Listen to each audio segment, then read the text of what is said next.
So those are two very different things, Vashi. And I would just caution, yeah, I mean, I'm a partisan. I love it when my leader goes for the throat. I get that. But, you just have to be careful how you do it. And Pierre has to be mindful of that. Well, and I think Pierre Poilievre is... Okay, just watching some coverage from some news agencies here before the actual debate starts. Should be about half an hour. And I would argue, I think, to Nathan's point at the beginning, Poilievre has got to find a way to land a punch. He's got to have one of those historic moments where he says something and it gets the response that turns everything around. No, I don't think that's likely, but I do think that's kind of the only, it's the Hail Mary that he's got to try and play tonight. I think it's kind of exciting to take a minute to watch for that. And the other, as Nathan also pointed out, the NDP are in a death rattle here. So you've got to, Singh has got to say to his voters, listen, you guys, you have to elect New Democrats or no one will hold the Liberals to account. That's sort of where he's at in terms of the numbers that they've got. So I would argue Mark Carney, steady as she goes, stay stable, stay prime ministerial. But for the other two, there is so much at stake here, because if this doesn't go well tonight for either of them, neither of them is going to have a long future in politics after, 2 weeks from now.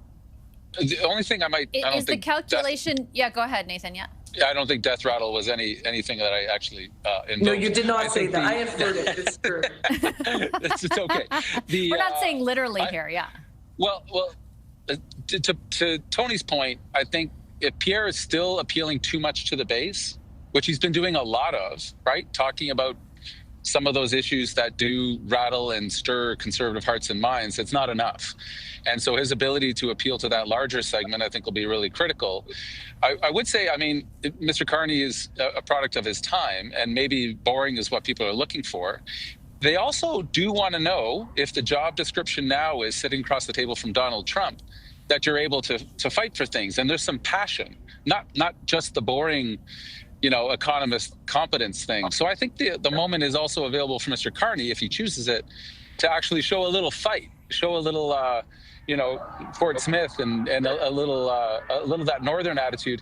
I do think Mr. Singh, though, is able to hold up the campaigns that are fighting hard right across this country, and the ability of that relatively small caucus in the last parliament to make history that it matters to people around affordability of dental care, health care, pharmacare. Those are the things that a lot of voters are saying, how is my life going to be any different?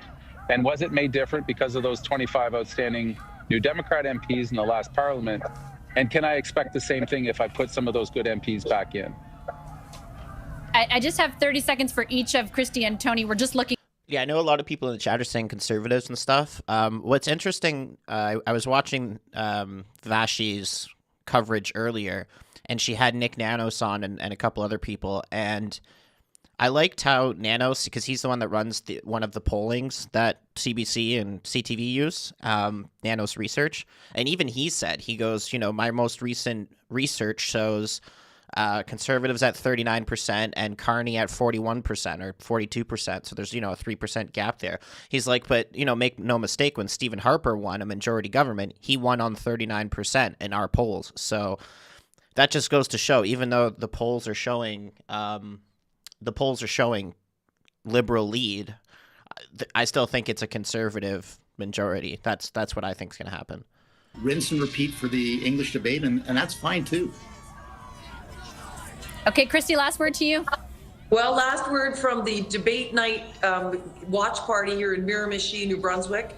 People, as I was door knocking today, are feeling really worried about the future of the country. They're very concerned about what's going on south of the border, and they are loving the fact that Canadians are finding our identity and coming together and uniting.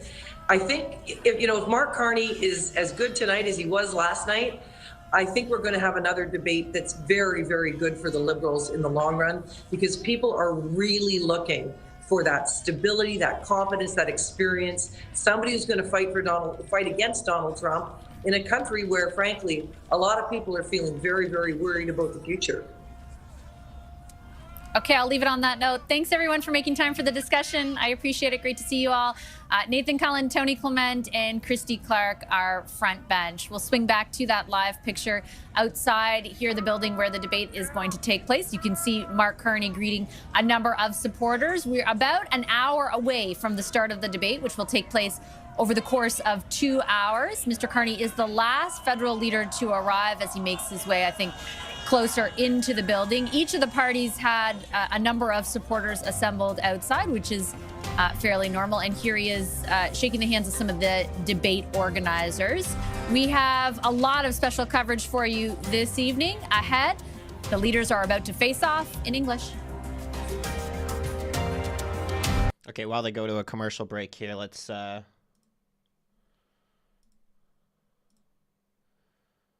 pop on. All right, so Tim, what does Mark Carney? He's not stopping. There we go. Okay, what does Mark Carney need to do tonight to drive this home? Well, unlike last night, there is a section is they're not on leadership in crisis. That's his opportunity. Yeah. He's got to take that opportunity. That is his ballot question. That is their whole campaign's ballot question. He's got to own that and stand way above the others in the process of owning that. That, I think, is what he has to do. He has to watch not to get goaded by Poilievre if Pierre brings his more traditional game, because he'll want he'll want to elicit that. So own the leadership in crisis part. Don't take the bait. Don't take the bait. Amanda, what are your thoughts?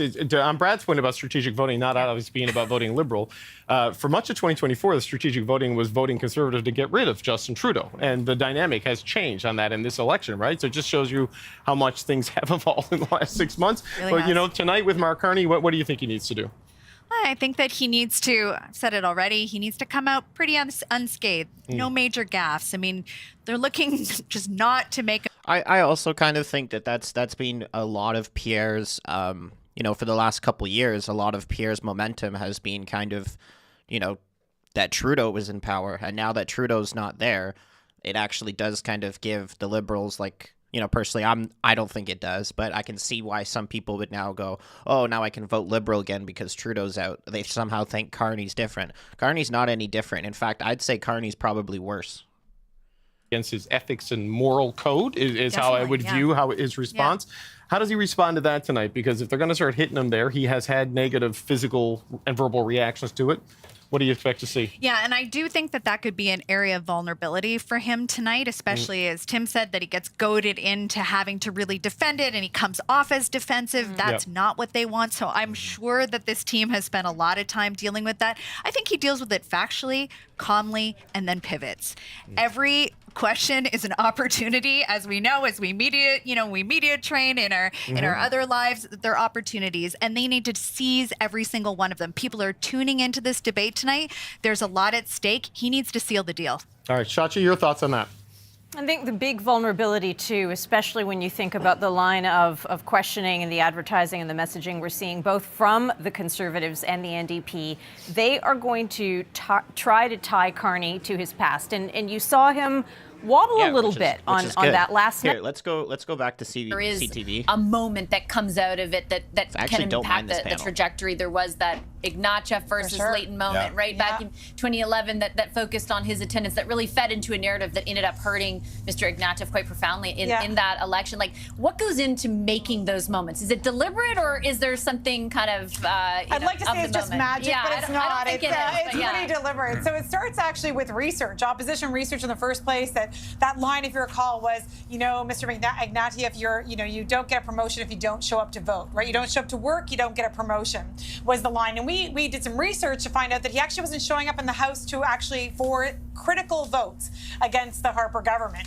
And so we tested that in focus groups. We knew it worked. We knew it worked with people. And so then we started workshopping in debate prep. And not only that, but we had ads to roll out immediately post debate night. So that combination, yes, it was a lot of, Jack's performance, his ability to work that line in, to deliver it with effectiveness. We knew it would work with the audience, but then it was also, we actually had a series of ads to roll out to reinforce that message message. So it was and not really, of the moment. No, it wasn't of the moment. No, and so that's the thing, that debates aren't often won. They're really more often lost. And Ignatieff lost that debate that night, and just tumult in the polls. Like, just really, he couldn't get up off the mat after that. That was what you call a technical knockout or a haymaker. You know, it really was a devastating blow. And I think he couldn't, recover after that. And those are rare, though. Yeah. Very rare. Yeah. Yeah, and I'm wondering, like, again, in the preparation, in the process of preparing, Scott, like, how much effort goes into trying to figure out stuff like that in this day and age, or just, like, more overall strategy about how not to be the receiving end of that? Well, you definitely want to have strategy for how do you parry an attack. And you can identify, like, if you're Mark Carney, right, you know you're going to get hit with tax havens tonight. You know you're going to get hit with Brookfield and headquarters in the United States. And so what's the right energy in coming back to that? How much do you engage it? How much do you deflect it? How much do you move past it? You think about those things. You have a strategy for those, and then you rehearse the lines, and then you find out that when the leader says the lines, they don't come out the way you imagined it on paper, so you adjust the lines, and then you rehearse it. But one mistake I've often found that a lot of leaders make is they want to rehearse a lot. They want to mimic the scenario. Get me into a studio. Get me under the lights. Let's do this. Let's rehearse it. I want the verisimilitude. And you can over-prep by spending too much time rehearsing and not enough time thinking about what is your play? What is your fundamental core strength? How do you communicate that? And what are the 2 or 3 things you don't want to do, the 2 or 3 places you don't want to go? You remember, like, I'm going back a long time, when John Turner got nailed on patronage by Brian Mulroney, it was the second time that had come around. John Turner actually raised it the second time. And it was like Mulroney couldn't believe the treasure chest of gold that had been placed in front of him, and he just buried Turner. Yeah. Corey, what are your thoughts on the balance between, like, just figuring out how to defend yourself versus being more aggressive? Well, I think you're preparing. The trick is you're preparing for the kinds of attacks you've heard that your opponents make on you in the past. You've got your own patter down pretty pat by this point in the campaign. But if you're just repeating the same sort of boilerplate that you've been using in your stump speech and preparing for the stuff you've heard the other leaders do in theirs, you're probably not going to do very well, because it has to have some originality. It has to be a little bit new for it to really strike that moment.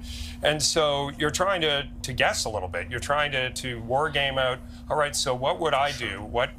How could we put this? What might come at us? We kind of broadly know the topic areas and the vector of the attack, but what could they throw into that to make it a little bit spicy, make it a little bit more newsworthy, make it a little more clippable? Because at the end of the day, this is all a battle for clips, and it has to be spicy. It has to be 3 or 4 seconds long, really tight, and it has to be kind of new. So you're trying to work in some new material, and you're trying to prepare for some new attack material. So Nathan Cullen was just on, Kathleen, and just to ground this in the context specifically of tonight, was sort of like both Poilievre and Singh need to go all out. Like, this is it. This is your chance. It's like, if you're going to get a win, it's going to have to be tonight. And do you think that's true?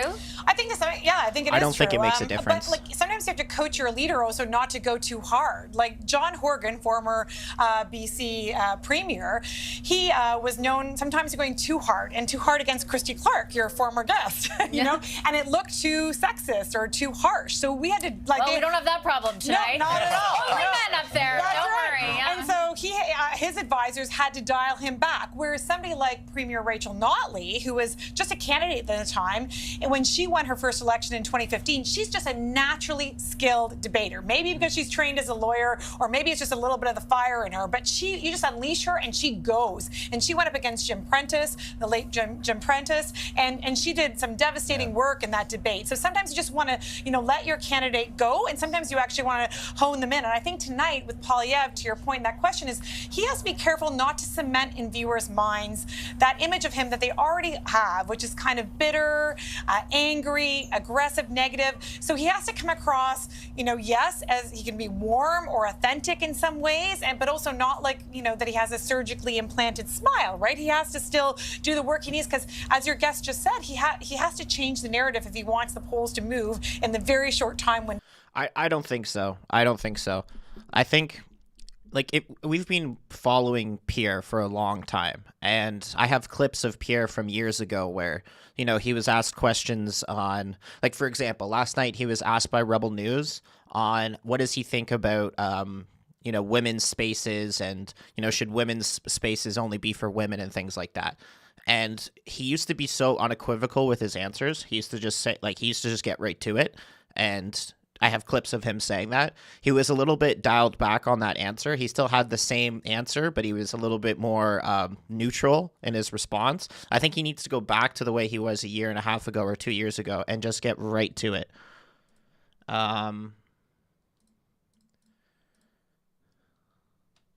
So I think that's probably what's the worst you. The best we have to imagine Pierre. the worst you, and we don't put that never person want on. to ask myself.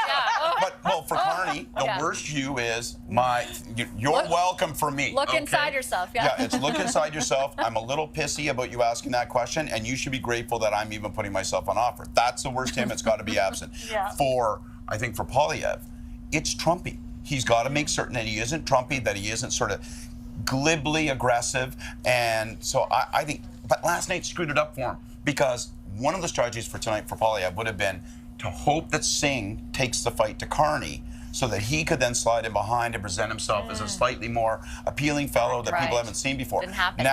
Now he's got a head full of bad wiring. He's thinking, oh no, Singh is actually going to go after me, so maybe I'm the only one who can get after Carney. Tough choices. Yeah, very much so. Okay, we'll leave this part of our conversation there. You guys will be with me ahead of the start of the debate and then after for post-game analysis as well. Scott Reed, Kathleen Monk, and Corey Tonight. I'll take a very quick break. I think we have a live shot inside the debate room, which is, of course, going to get underway less than an hour from now. We'll take a quick break and talk a bit more about what goes into preparing for a debate like tonight's in just a moment. Back. I have no idea. I mean, truly. Also, I don't agree with the fact that Singh needs to bring any, you know, heat or whatever. Like, Singh's not even probably going to win his own riding. I don't think NDP are going to gain any more momentum. I think people who were voting NDP before maybe are now just voting Liberal. They're not even thinking like let's just say I'm an NDP person trying to run for a riding. Like, the best thing that I can do when I go to a door and knock on a door and like, hey, I want you to vote for NDP, you know, the best thing that I can do is say that I'm not liberal and I'm not conservative. But most people are going to want to vote either conservative or liberal anyway. It's kind of like they don't really have much of a shot to do anything. I mean, I don't know if we're even allowed to talk about this, but I mean, can you give us a sense of how similar the format NDP and approach tonight was to last night? I mean, is there any secret rules we can't discuss? No. The format will be similar, but not exactly the same. I think one of the things that all of the people, and I'm one of a team of people who wrote the questions, and the format was presented to me, but I was asked for my opinion about it, and I really liked it. We're going to start off with one-on-one questions for each of the leaders, and then we get into a broader open debate format. Much like they did last night, the times will be a little bit different. But what do I want to see? I want to see the four of them out there on stage, engaging with themselves in a civilized fashion to make sure the public can get something out of it. That's it. Right. And the topics will, I mean, pick up a paper, watch your show. People know what the topics are going to be, right? What are the biggest stories in the world these days? I mean, we're sitting on top of a lot of them in this country. Well, okay, so one of the topics that is not part of the topic list is healthcare. And we saw Jagmeet Singh trying to bring that up, the NDP leader, last night. And he complained at the end as the moderator tried to force him back into the topic at hand. How do you deal with something like that tonight, knowing it's probably going to come? You're getting a long pause now because I don't know how to answer those kinds of questions because I don't want to presume that I know what's going to happen tonight. I don't know what's going to happen. I'm going to let it unfold as it does, and I'll bring my best judgment to bear on how to handle those moments when they happen. But I can't presuppose who's going to say what when, and therefore I'm not spending a lot of time thinking about it. The last federal debate you did was 2011, right? And that's the year Stephen Harper won the majority government for the Conservatives. How do you look at this election compared to the other ones you've covered, throughout your years in this business? This is unlike any election I have covered, certainly whether provincial or federal. What are your thoughts? You remember, I'm older than you. Yeah, so a little bit. Yeah, I go back to the 1984 federal election was the first one I covered. That was the biggest majority government ever. Yep. Yes, but the one after that, 1988, the free trade election was an election unlike any other that I had experienced to that point. And this one feels like that. There's echoes there in terms of the sovereignty issue, the economic prosperity issue. Totally, right? Absolutely. And you know, I remember back then you would see Mr. and Mrs. Everyday Canada talking about, you know, is water in the deal? What do we think? You know, like they got into the specifics of the free trade agreement. And I hear people similarly today saying, okay, tariffs, if they tariff us on that, what do we... Right. Normal people don't talk about tariffs, David. They do now, right? You're abnormal if you don't. There we go. There we go. This is a different election. So on this tonight, this is the last big set piece in the election, right? Like other than voting day, of course. I mean, what do you think Canadians want out of tonight? I mean, there were really big audience numbers, even with the Habs game for the French debate last night. Yeah. I mean, what do you think Canadians are hoping to get out of tonight? What do you hope they take away? Obviously not a moderator controversy. You don't want that. But what do you want in terms of their education tonight? Quite correct. I think I want people after the 2 hours to come away saying, that was a very useful 2 hours of my time. I got something out of that. I learned something about policy. I learned something about the four men on that stage. And all of that will combine to help me make my decision at the end of the month. I'd love that. Yeah, I strive for that every day. We're a 2 hour show. I just hope somebody thinks it's a good one every once in a while. Steve Bacon, good luck tonight, man. All right, let's go back to CTV because they're a little bit more tolerable. Squeeze in as much as possible. Of course, with the snap election, those timelines get really jammed. So, you know, it kind of starts off as this conversation around how do you want to show up on that stage? Who are you going to be? And I think we saw that really clearly, or at least a dress rehearsal of it in the French debate last night. Because once you can establish what that persona is and who you're going to be, it makes it so much easier to figure out how you're going to navigate the ebb and flow of a debate and how you're going to handle those attacks. But the bottom line is this is the big show. This can be a turning point. It can be a turning point in election campaigns if you play it right. So it's a heck of a lot of work that goes into it. Carl, what do people who are preparing the candidates do to try and keep the nerves at bay, particularly for people like Genevieve mentioned, who may not have been at this level or in this arena before?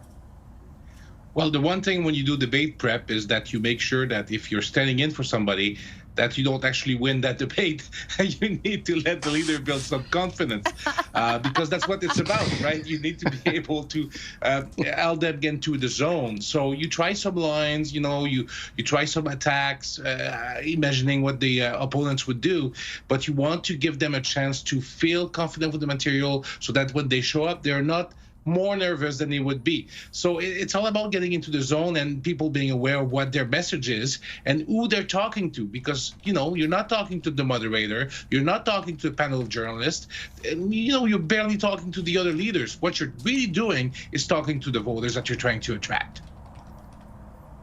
And so how much of a balancing act, Dimitri, is that, particularly in preparation? Like, you know, thinking about how you're going to take on your opponent and the degree to which you need to, if you think about this election in particular, looking at Mr. Poilievre and Mr. Carney, versus how much you're going to use this opportunity to speak directly to Canadians? Well, first of all, every candidate is unique, so you have to adapt your debate strategy based on that candidate's strengths and weaknesses. And secondly, I don't you like this have guy's to light. read the room. You have to read the mood of the country in order. That is an ugly kitchen light. Like, what the heck is going on with that? Prep. This guy also has a weird haircut. I feel like I can't even trust this guy. Who buys a light like that and who cuts their hair like that? On. So there's debate binders on your policies. There's debate binders on your opponent's policies. And then you have a debate binder on how you're going to, quote unquote, attack your opponent. At the same time, you usually spend 2 to 3 days of debate prep, a couple of days prior to the actual debate happening.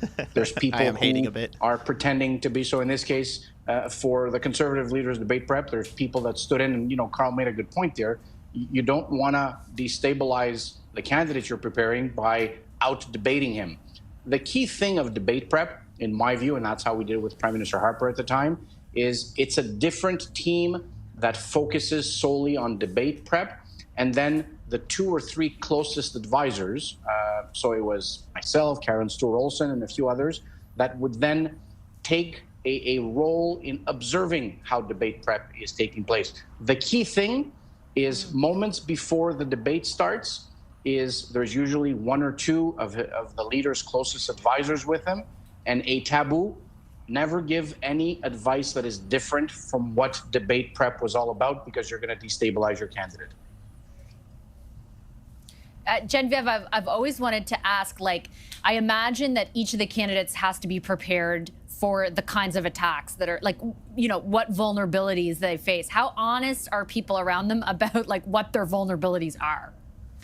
Yeah, it's an interesting question. And I think it is, you know, we're not talking about women in tonight's debate, but I think it is unique in my experience, having prepared 2 women for debates too, because I think that the attacks come and they hit a little bit differently, and you've really got to get your candidate prepared for that. So what I found was, in choosing the folks who were going to play the other candidates, the other roles in that debate prep, it was really important to get people who were going to be as authentic as possible, the people who were going to be able to get under your candidate's skin in exactly the way that you would expect the real person, the real live opponent, to be able to do that. Because if you can't properly set them up and prepare them for that emotional feeling, that reaction that they're going to get on the stage in that room. When You know, I wanted to say too, did anybody actually watch the French debate yesterday? I watched it, and I didn't cover it live because I personally was so annoyed by interpreters having, like, each person had their own interpreter, and then the interpreters were talking over each other,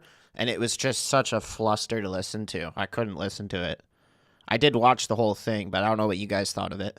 To blindside his opponents. And that's why, you know, you have those zingers, those one-liners, the research bits, things that they're not expecting to see that might destabilize them for the rest of the debate. So you're scoring a point, and then they may perform, you know, not as good for the rest of the debate, which could turn to your advantage. But the key thing is, you know, you know, as it was said on the previous panel, you can't over-prep them. You can't over-prepare them. You can't imagine everything, because if there's too much in their heads, then they will forget what the key messages are. And that's really what this is all about. I see both your colleagues nodding. Dimitri, last 30 seconds goes to you. You can't over-prepare them. You think that's accurate? It is, because there also needs to be a natural flow to the conversation that they're going to have tonight. And oftentimes, you know, that you had a choice, sir, between Brian Mulroney and John Turner. I actually asked Prime Minister Mulroney, was that pre-scripted? And the answer he gave me was no. Certain things happen naturally, and that's really when the knockout punch truly lands. The last thing I will say, Vashi, is last night we saw a French debate, for those of us who watched the French debate, where leaders were more docile with each other. I think Mr. Poilievre even invited the other 3 leaders out for dinner, because one of the questions was about if they eat American food or not. Tonight, I know that was so stupid. I hated that question. What have you guys stopped doing individually after tariffs? And they're like, you know, I stopped buying strawberries or whatever. It's like, why are we talking about this? Like, what? Interesting. We'll see very shortly. Thanks, everyone. I appreciate the discussion. Genevieve Tomney, Carl Bélanger, and Dimitri Soudis. We're back with tonight's debate moderator, Steve Paikin, after a short break. Stay right there. Okay, while they're breaking. Talking to throughout this campaign. They're here to talk about how the leaders did at last night's debate and what they're watching for next hour. We going to them now, gang? Yes? No? Yeah, okay, all right. All right, I'm going to bring them in. Here's we got Robert Fife. He, of course, is the Ottawa Bureau Chief for the Globe and Mail. Mia Rabson is the Deputy Parliamentary Bureau Chief at the Canadian Press. And Joël Denis Bellevance is the Parliamentary Bureau Chief for La Presse. Good to see you, gang. It's always fun to have you there in person around the table. The debate is in Montreal, not my call. JD, let's get your take on last night, what you thought happened in the French language debate, whether it moved the needle in the province you cover so well. What are your thoughts on it? Well, I don't think there was a clear winner for sure. I think it was, you know, a debate where everybody performed to their expectations. And for the first time, I saw Pierre Poilievre actually trying to wear the Prime Minister in waiting clothes. So that was interesting. His tone was less aggressive. He was pursuing his message. So that, I think, is an achievement for Mr. Poilievre. For Mr. Singh, he did find energy that I didn't see from him over the past few weeks, even before since the election campaign has been called. So this, I don't know what he had for supper last night, but he should have the same thing tonight because he had a lot of energy display. Whereas Mr. Blancet, I think, as usual, because he's the one who masters the French language more than the other ones, because that's his mother tongue, I think he did well. Did he convince Quebecers to follow his demand to vote for him and have a minority parliament? I don't believe the argument had much weight because right now, I think most Quebecers and most Canadians are looking for a prime minister who can deal with Donald Trump. Finally, I felt that Mr.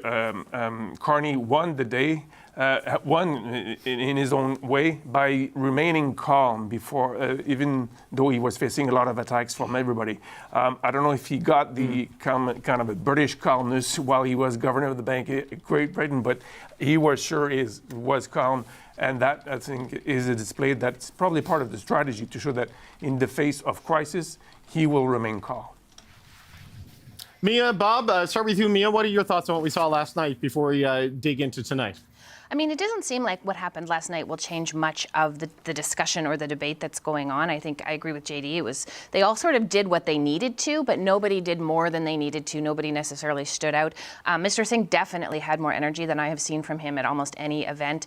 He seemed to be quite comfortable in the role. He's done this before. It's notable that for Mr. Poilievre and Mr. Carney, this was their first national leaders debate. They've debated other levels, but this was their first of that. And I think Mr. Carney was a little bit hesitant off the top of the debate. He seemed to find his footing a little bit more as the night went along.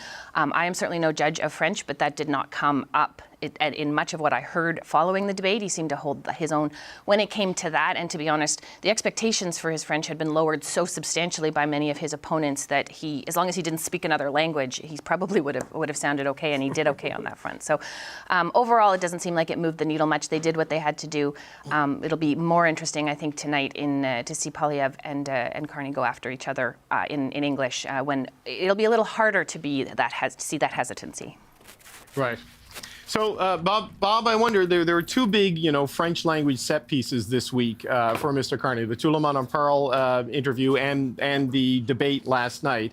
And he seems to have survived both of them without any sort of damage, and his front-runner status seems unchallenged. What are your thoughts there? Well, I totally agree with you. I think that's why you can say that in some ways, Mr. Carney has emerged as the winner of these two debates because he did very well in Tout le monde. And then in last night's debate, I don't think everybody was questioning how he'd be able to deal with in French, and the fact that he is not an experienced debater, unlike the other rivals who are on stage with him. And he came out of that, and I think, as JD said, he came out of that as calm and cool, and exactly what you would want in a leader who's going to be having to deal with an economic crisis caused by Donald Trump's economic war against Canada. So, but tonight is going to be a different situation because Quebecers have now been introduced to Mr. Carney, and we'll have to see whether there's any change in the polls. But tonight is the one where English Canadians are finally, for the first time, are going to be able to see. Really, it's going to be down to Mr. Poilievre and Mr. Carney debate each other. The Liberals do have a 5% lead over the Conservatives, but the Conservatives are holding pretty well at around 38%. So this is going to be a moment where Canadians are going to have to look at both of these two leaders and say, which is the one that can deal with Donald Trump and can deal with my economic insecurities? And I think that, to me, is what we're going to be watching for tonight. Yeah. So JD, let's look at this, right? This is Mr. Carney's opportunity. All right, let's switch back to CTV because they're more tolerable. In that debate, because I was telling you before we started, I was find out that last night that opportunity existed, that they didn't really seize it. Could be a language thing, I'm not sure, but is it essentially on them to engage in that? Yes and no. I mean, I do. You'll prompt them. I will if need be. Yes, we certainly provide the format and opportunity for them to engage on the issues as they choose to. I will make sure they don't all scream at each other at once. And if for whatever reason, and I don't imagine this will happen, again, I think you're right. I think 3 of them being in their second language last night contributed to this. If there's a need for me to prompt to keep it going, then of course I will do that. And I guess final question for you, if you take a step back, you've moderated a lot of these. We're at particularly significant time, it feels like, in our country's trajectory and our history. What purpose do you hope tonight's debate serves for Canadians? I'd love people to come to the end of it after 2 hours and think to themselves, I know the issues better, I know the leaders better, I feel better able to make a decision on election day as to where I want to put my X. That's what it's all about. You know, Vashi, I really believe this. I think people can sort of mosey through the beginning of the campaign, and then I think when the leaders' debate comes, I think people say to themselves, well, I guess I got to get serious about this vote, and I guess I got to watch this debate and really learn about the issues more. And as a result, you know what people watch this thing. There will be millions of people watching this thing. So I sure hope we can put on a good show. I'm sure you will, Steve. Thanks so much. Appreciate Pleasure. it. Best of luck tonight. Thank you very much. Not that you need it. I will need it. I will. No. Believe me. Steve Paikin will moderate tonight's debate, which gets underway. You can see the countdown clock on the side of your screen. Less than half an hour now. We can take a live look inside that debate set. We anticipate all the leaders will, who are already here, will enter that set and, of course, do that photo op just like they did last night. Our special coverage here on Power Play continues after a very short commercial break. We're back in a moment.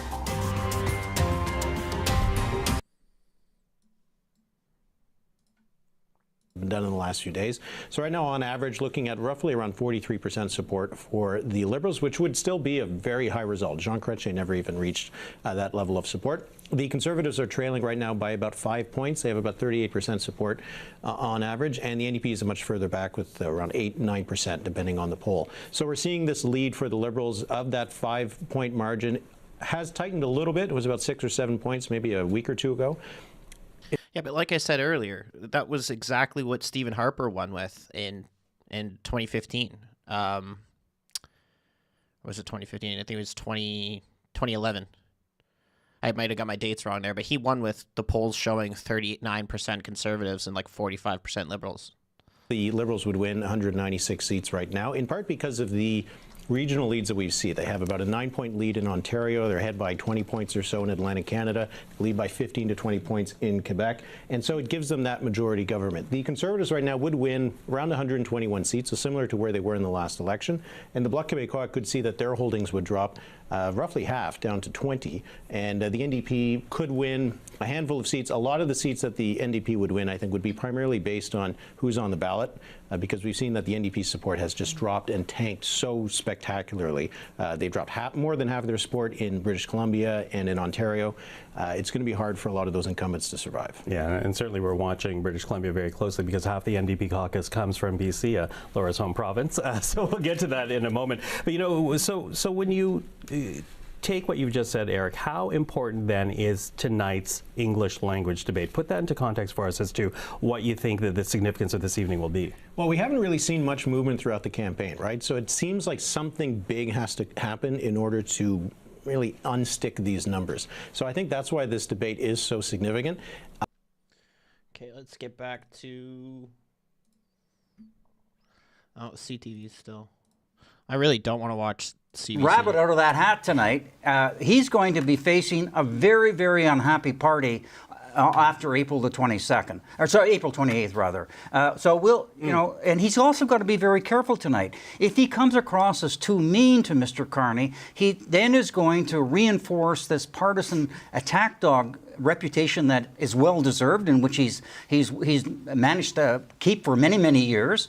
He's got to somehow tonight show a vision to Canadians that this old Liberal crowd got us into the trouble that we are in now because of the housing crisis and all the cost of living crisis, and present policies that will be attractive to Canadians who may say, maybe I will vote for these guys. So, but Bob, just help me out here, because you've covered more federal elections than I have. Like, we're 24 hours away from advanced voting. I mean, this is a late shift in tone and style. I mean, have you ever seen a movement where it has been this kind of static, a bit of a fluctuation on the lead for the Liberals throughout the campaign? Can something change it this late? Have you ever seen it just in a tone shift, perhaps? It's very, very difficult for you to convince somebody in the final week, final 10 days of a campaign, let's be honest here, where you've developed a reputation as, you know, a very partisan, hard-knock guy. And then you're trying to switch it around to look at me. I'm kind of a prime minister in waiting. I can smile at people. I'm a different person than what you've seen me perform for the last 20 years. That is going to be a difficult thing for him to do. That's why I say he's got to focus on how he can make a difference in your and my life, in the policies that he presents. But it's going to be really hard, David. I mean, 5-point lead has been consistent for the last couple of weeks, and with 10 days to go, it'll be difficult. The debate could shift. We'll only know in about by Monday or Tuesday when the polling starts to come in from Canadians' reaction to how people perform tonight. Well, and we often talk about the knockout.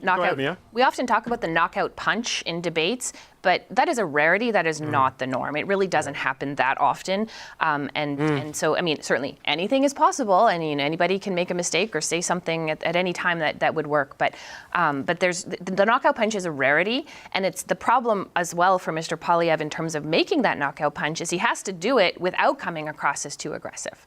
And that is a difficult sort of position for him to make that punch in. Yeah, if I may add to that, David, if you allow me, in the last 40 years, there were 2 election campaigns where the debates mattered, and it changed the course of voting patterns. 1984, by Mulroney facing John Turner when he said, you sir had an option. The last one was 2015, when Mr. Trudeau presented himself to the debates with his pants on, as Corey Tanaki said, and he made a good impression with his pants on, I guess. But it just shows to you that those 2 campaigns were long campaigns. Yeah. And the debates took place early in the campaign. Now we have a short campaign, and the debate is almost at the end of the campaign. So it does not allow enough time for parties to change the trends, if I may say, that we've seen in the polls over the last few weeks. Well, on that, JD, like it is late in the campaign and it is right before advance voting opens, and more people are voting in the early polls just because it's convenient and it's easier. Or in this case, they've made up their mind, right? So Bob, this is one of the things that a lot of it's gotten locked in to this point. And if the parties have been doing their job and identifying their ones, as they like to rank or the A's like to rank their supporters, they're going to get them to the ballot box any way they can over the Easter weekend and try to. Yeah, that's one thing. Everybody should be out voting. A leader once again, like last night, who seemingly has nothing left to lose. I think he'll be strong. I think he's gonna really. I think he will go after Pierre Poilievre, because I think a lot of our voters, in particular, are very concerned about Pierre Poilievre. But I think more and more people are recognizing that it doesn't look like Pierre Poilievre is going to be successful in being the prime minister. And Mark Carney is very new, very untested. People don't really know that much about him, but he's appealing to a lot of people. And so I think that a lot of what Jagmeet has to do tonight is to sow doubt, to make people take a second look, to make people question whether or not they want to give this guy unbridled power, whether they're willing to give him a blank check with no checks and balances. And I think that he's going to have to make the case that a strong NDP is what will keep people from experiencing some of the cuts that Mark Carney is also talking about. Okay, appreciate this. And Anne McGrath, NDP spokesperson with me here, Vashi. She'll be watching the debate in there along with us. Send it back to you. All right, thanks so much, Mike. That's our senior political correspondent, Mike LeCouture. And a note for everybody watching, we did request people from all of the campaigns to come talk to Mike.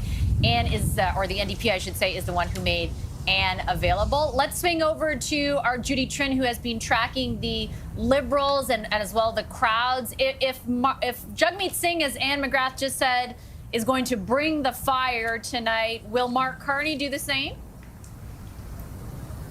I think he will have to, Vashi. I just wanted to point out something that happened. I'm not sure if the cameras caught it, but when Mark Carney arrived on his bus, he went over to greet supporters. And the supporters were standing obviously right next to Conservative supporters. And the Conservatives were attempting to drown out the Carney chants. With what chant? Brookfield, Brookfield, Brookfield. So we can expect that is love what that. they are going to go after Mr. Carney with tonight. They are going to question whether or not there are conflicts of interest. They're going to question the tax havens. I think that yesterday, perhaps because of the fluency in French, the fact that Mr. Carney was not as fluent as the other leaders, he did not defend himself as much. We expect that in English that he will be defending himself, and he will have to. He'll defend against that as well. Did you guys see that video from Andrew Scheer where he's like, Bermuda, dude, Bermuda? I thought that was so funny. Supporters as to what they want to see their leaders do, Vashi. Okay, thanks so much, Judy. That's our Judy Trin. Just outside the building where the debate will take place, which happens to be the building right behind me. I'm here with Rachel Aiello and Abigail Beeman, who have also been tracking various campaigns. As Judy was talking, Rachel, I was thinking it is sort of peculiar that there wasn't like a gang up on Mark Carney, just given his sort of status as the front runner, which is a wild thing to even think about at this stage, but his status as the front runner. I wonder if that changes at all tonight, or it sounds like from what Anne was saying that there will still be a lot of focus from Mr. Singh on Mr. Poilievre. Yeah, I think it's a challenge for Jagmeet Singh to find the balance there in wanting to go hard and draw contrast with Mark Carney, but not wanting to dissuade so many progressive voters that they would look at Poilievre. What is going to be interesting to me, I was actually just looking, our website just published some new Nanos numbers, a poll about public safety. Public safety and security is one of the debate topics tonight. And it noted that most Canadians feel more safe than they did 10 years ago, but the difference there is conservative voters. 59% of them are saying they feel somewhat less safe. So I will be curious to see specifically in that section where Poilievre goes with his lines of attack, and it'll be curious to see as well, to Judy's point about Brookfield, how much he wants to go on that, because sure, it is something I think most Canadians who've been following this election have some level of understanding of, but I'm not sure it is the defining issue that Canadians want to hear them all talk about tonight. Yeah, just for everybody watching, the Brookfield issue is basically Mark Carney was the chair of Brookfield Asset Management for a couple of years, and it's come to light through this election, Abigail, through basically a lot of work by the NDP and the Conservatives and journalists as well, that some of the so-called assets or the companies or the business in Brookfield is registered to tax havens. So countries we have agreements with that allow for those companies to pay way less, or that company in this case to pay way less in taxes than they would in Canada. It's a legal practice, but Mr. Carney has not really been direct in answering questions about how ethical it is. And I think that strategically, even though I think Rachel's right, it's not like everybody knows what's going on this issue because it is very granular. But I think strategically, the fact that it has proven to be something that he gets bothered about is what might inform everybody going after it today, particularly in English, maybe. Well, for sure. And I asked him about tax havens. You forget what day of the 26th it was now, but you could see in his answer, he was still, even though it had come up multiple times, seemingly so surprised or taken off guard. If you watch those 30 seconds over again and you see his ums and his ahs, he has not been able to formulate his response on that, especially in a way that captures the attention of voters. And even if they don't understand the ins and outs or don't care enough to follow the specific ins and outs of tax havens, when you see a leader who is incapable of answering that question directly, I think that's what sticks in people's minds. Just quickly to follow up with you, because of Anne's comment about bringing the fire. Yes. I know that you were talking to people on the campaign who were saying that too. Like, do you think it's still primarily going to be directed at Mr. Poilievre, or will the fire be thrown Mr. Carney's way from Mr. Singh? I think there will be fire thrown all around. And just to give you a sort of an inside look at how the NDP prepared for this debate, as I think many of us know, there are often actors or comms people, role players that take on the roles of the other opponents for the debate to get the leaders ready. And we were told that the person playing Mr. Poilievre was so in character because they want to prepare for all versions of which Mr. Poilievre that they may see on the debate stage, that he walked into this room full of NDP supporters, NDP debate team wearing an Axe the Tax t-shirt, and that really put it over the top for them. So right into character. They are ready to take on whatever form of Mr. Poilievre they get. Some visuals there of Mr. Poilievre when he arrived about an hour ago here. All four leaders are here now. Do you anticipate, to what degree do you anticipate, Rachel, last word to you, Mr. Poilievre bringing the fire?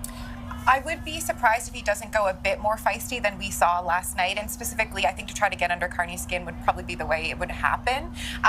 But we'll see, because the party keeps telling me, no, we want to show a positive version, a serious version.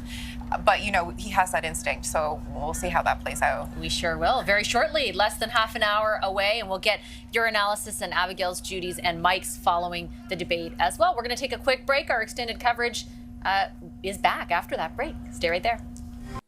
So do we got, like 15 minutes?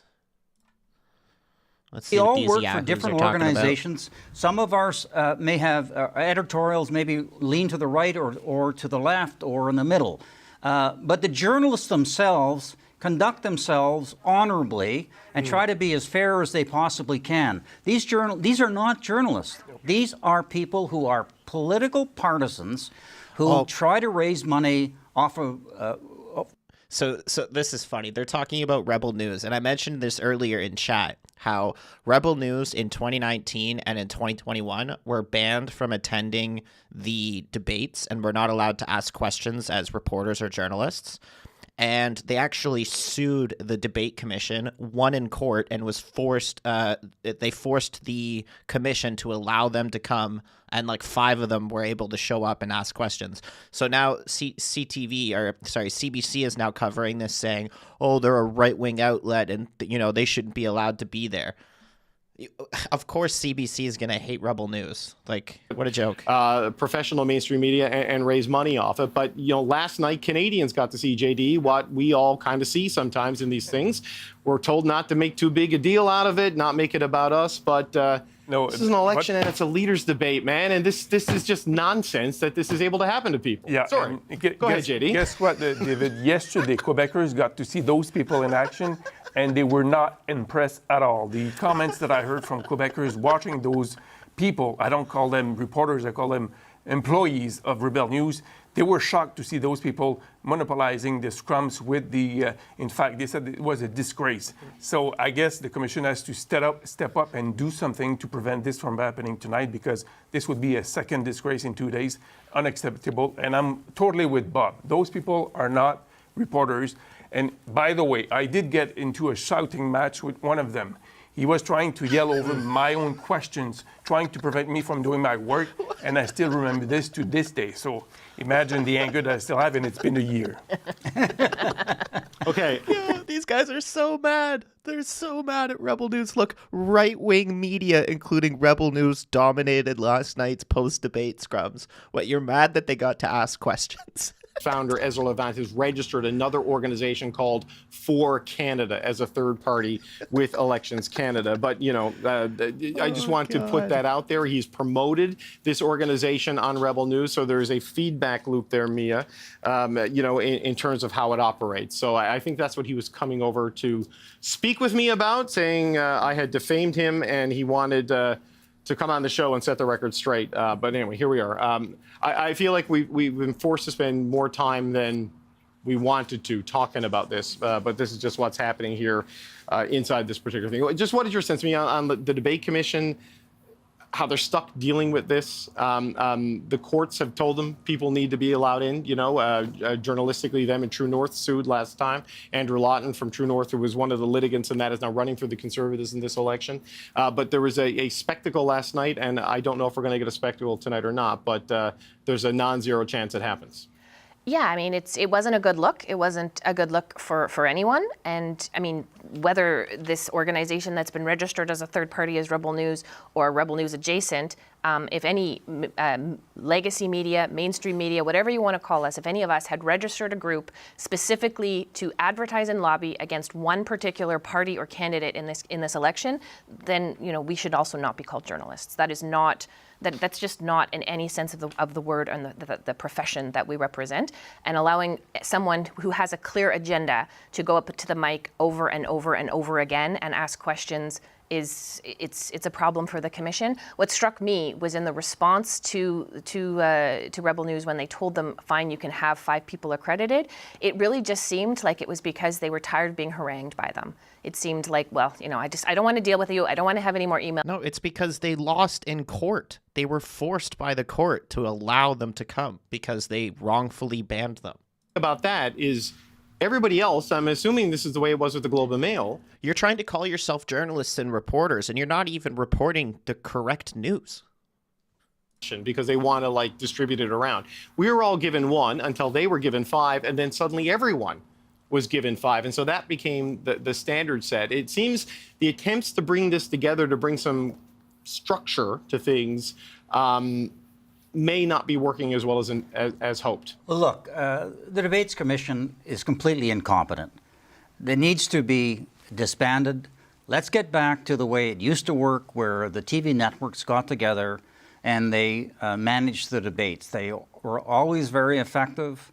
We never had any of these kind of controversies. I just don't like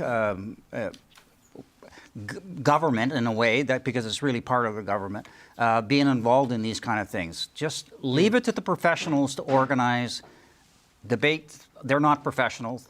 This is not what they do. And although some of them are former journalists, including Mr. Cormier, but my view on this is that we just need to move away from that. And you know, if we did that, we'd also probably have more debates as well, because I don't think that 2 debates during an election campaign is adequate. Yeah, okay. The leaders are coming out for the family photo. We are 8 minutes and 40 seconds away from the start of the debate. And let's get back to talking about that debate as the leaders come out. You know, they have not always gone on very well. Rosie Barton, our chief political correspondent, has come back to the desk here now, and we'll have a chat about this. Rosie, it's 8 minutes to go. The second and final debate, the last big major set piece for this campaign is going to start. As you said, Carney and Poilievre right next to each other. It's going to be an interesting dynamic on this set. I like that. Yeah, I mean, in some ways, that visual there sums up what the election has become, which is really a fight between these 2 parties and these 2 leaders to see who will form government. The 2 gentlemen on the other side of the screen are the 2 people whose fortunes have collapsed and led to Mr. Carney having this rebirth of the Liberal Party and potentially stolen the outcome that Mr. Poilievre wants the most. So, I mean, in some ways, the framing there is pretty perfect for the story of the election. That doesn't mean that something can't happen tonight to change the outcome, right? We are seeing the polls tighten up. That is normal in the last, 10 days or so of an election.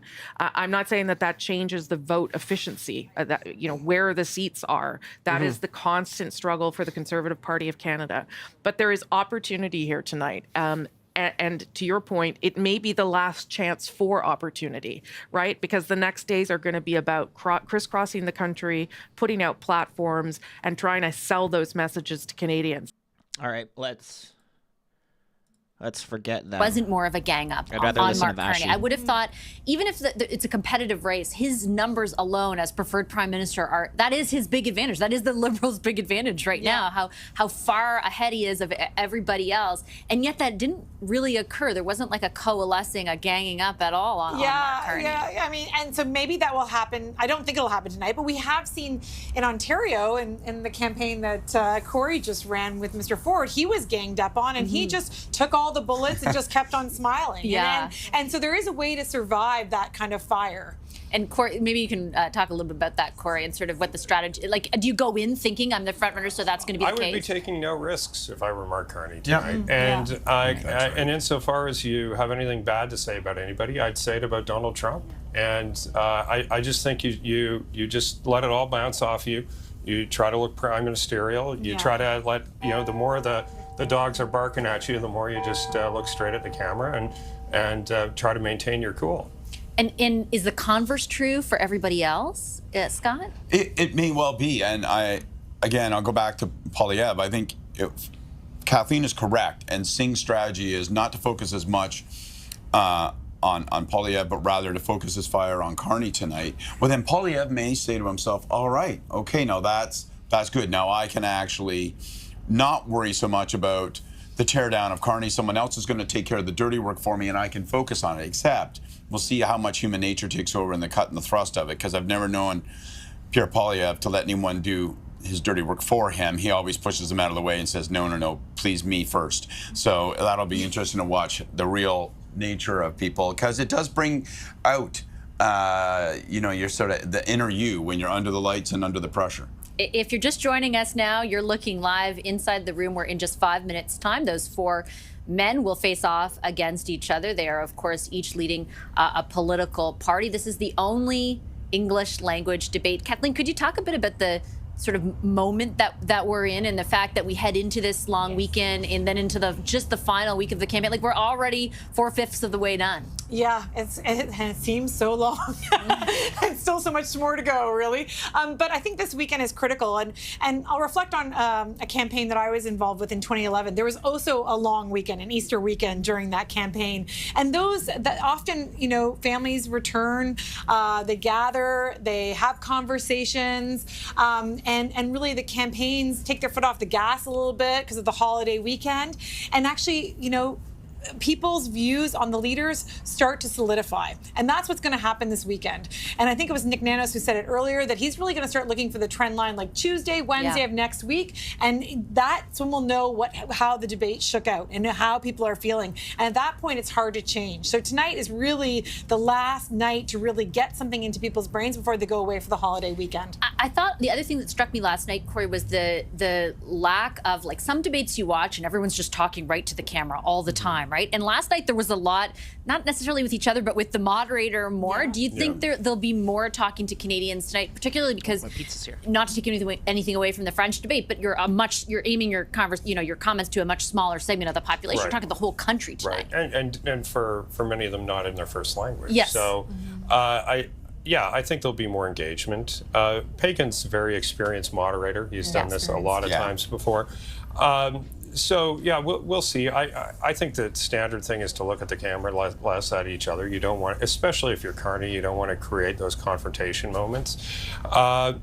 But we'll see. Like, there really hasn't been much change in the polls in the last few weeks. And I know it's always good, like, when there's a 1 or 2 point change in the tracking polling, to talk about what happened this week that's changed it. But, folks at home, like, a 1 or 2 point change in the tracking polling means nothing's changed. It's just twitching in the margin of error. And that's really what we've seen for the last 3 weeks, is there's been virtually no change in the polls. So, I think it'll be Tuesday before we know whether there's any sort of change in trajectory, and 1 or 2 points one way or the other in a change in trajectory. Well, that's right. Both Kathleen and Corey are right that we won't really know if today mattered until Tuesday or so. But I'll say this emphatically. I have always hated holiday weekends during a campaign. Why? Because you don't know what's going on out there. But people are slicing Easter ham, and they're talking, and you think, you know what? We did fine in that debate. It wasn't an event. Everything's cruising. And then you find out, sorry, actually, we didn't cruise. We crashed. And you don't learn until it's damn near too late to fix it. You love them when you have momentum, though, because we went in 2011. We went into that weekend with momentum, and it just built. So you can, if you're having momentum, if you had a good night, if someone comes out of here tonight with a really good win, then it'll be great. Half of the votes in this election by Tuesday morning will have been cast. Will have been cast. Yeah. Right? Well, that's the other thing. It's not just a long weekend; it's the start of advance. It's advanced poll. So 4 days advanced poll voting are starting tomorrow, and the last day is Monday of that. If it's similar to other elections, half of the votes will have been cast by Tuesday morning. Yeah. And your ability to change the rest of that electorate, now you're only vying for half the votes. So, like, it's, I think this is the last big important event. It's happening right before the voting starts. We're not going to know until, probably early next week whether it's had any effect. And the campaigns don't know more than we do either. I mean, they have their own... Oh, Pierre writes left-handed. I didn't even know that. You see he writes with his left hand? Of kiss, marry, kill all weekend long, and there's not much you can do to get into the middle of it. There really isn't. There is, though, and we're just in the final seconds here, 6% of the population totally undecided, 20% open to changing their vote. How big, how important is that tonight? Maybe. I'm not as convinced that there's a lot of movement to be had. And Corey and I have talked about this. I think this thing is set, unless something tonight disturbs it. Well, something could. Corey tonight, Kathleen Monk, and Scott Reid. That is why we are here, and we will be here at the conclusion of the debate as well. The debate gets underway in just a few seconds. We're going to carry the full thing live for you. Okay, let's close this. Sorry, I have a bunch of tabs open. Give me a sec.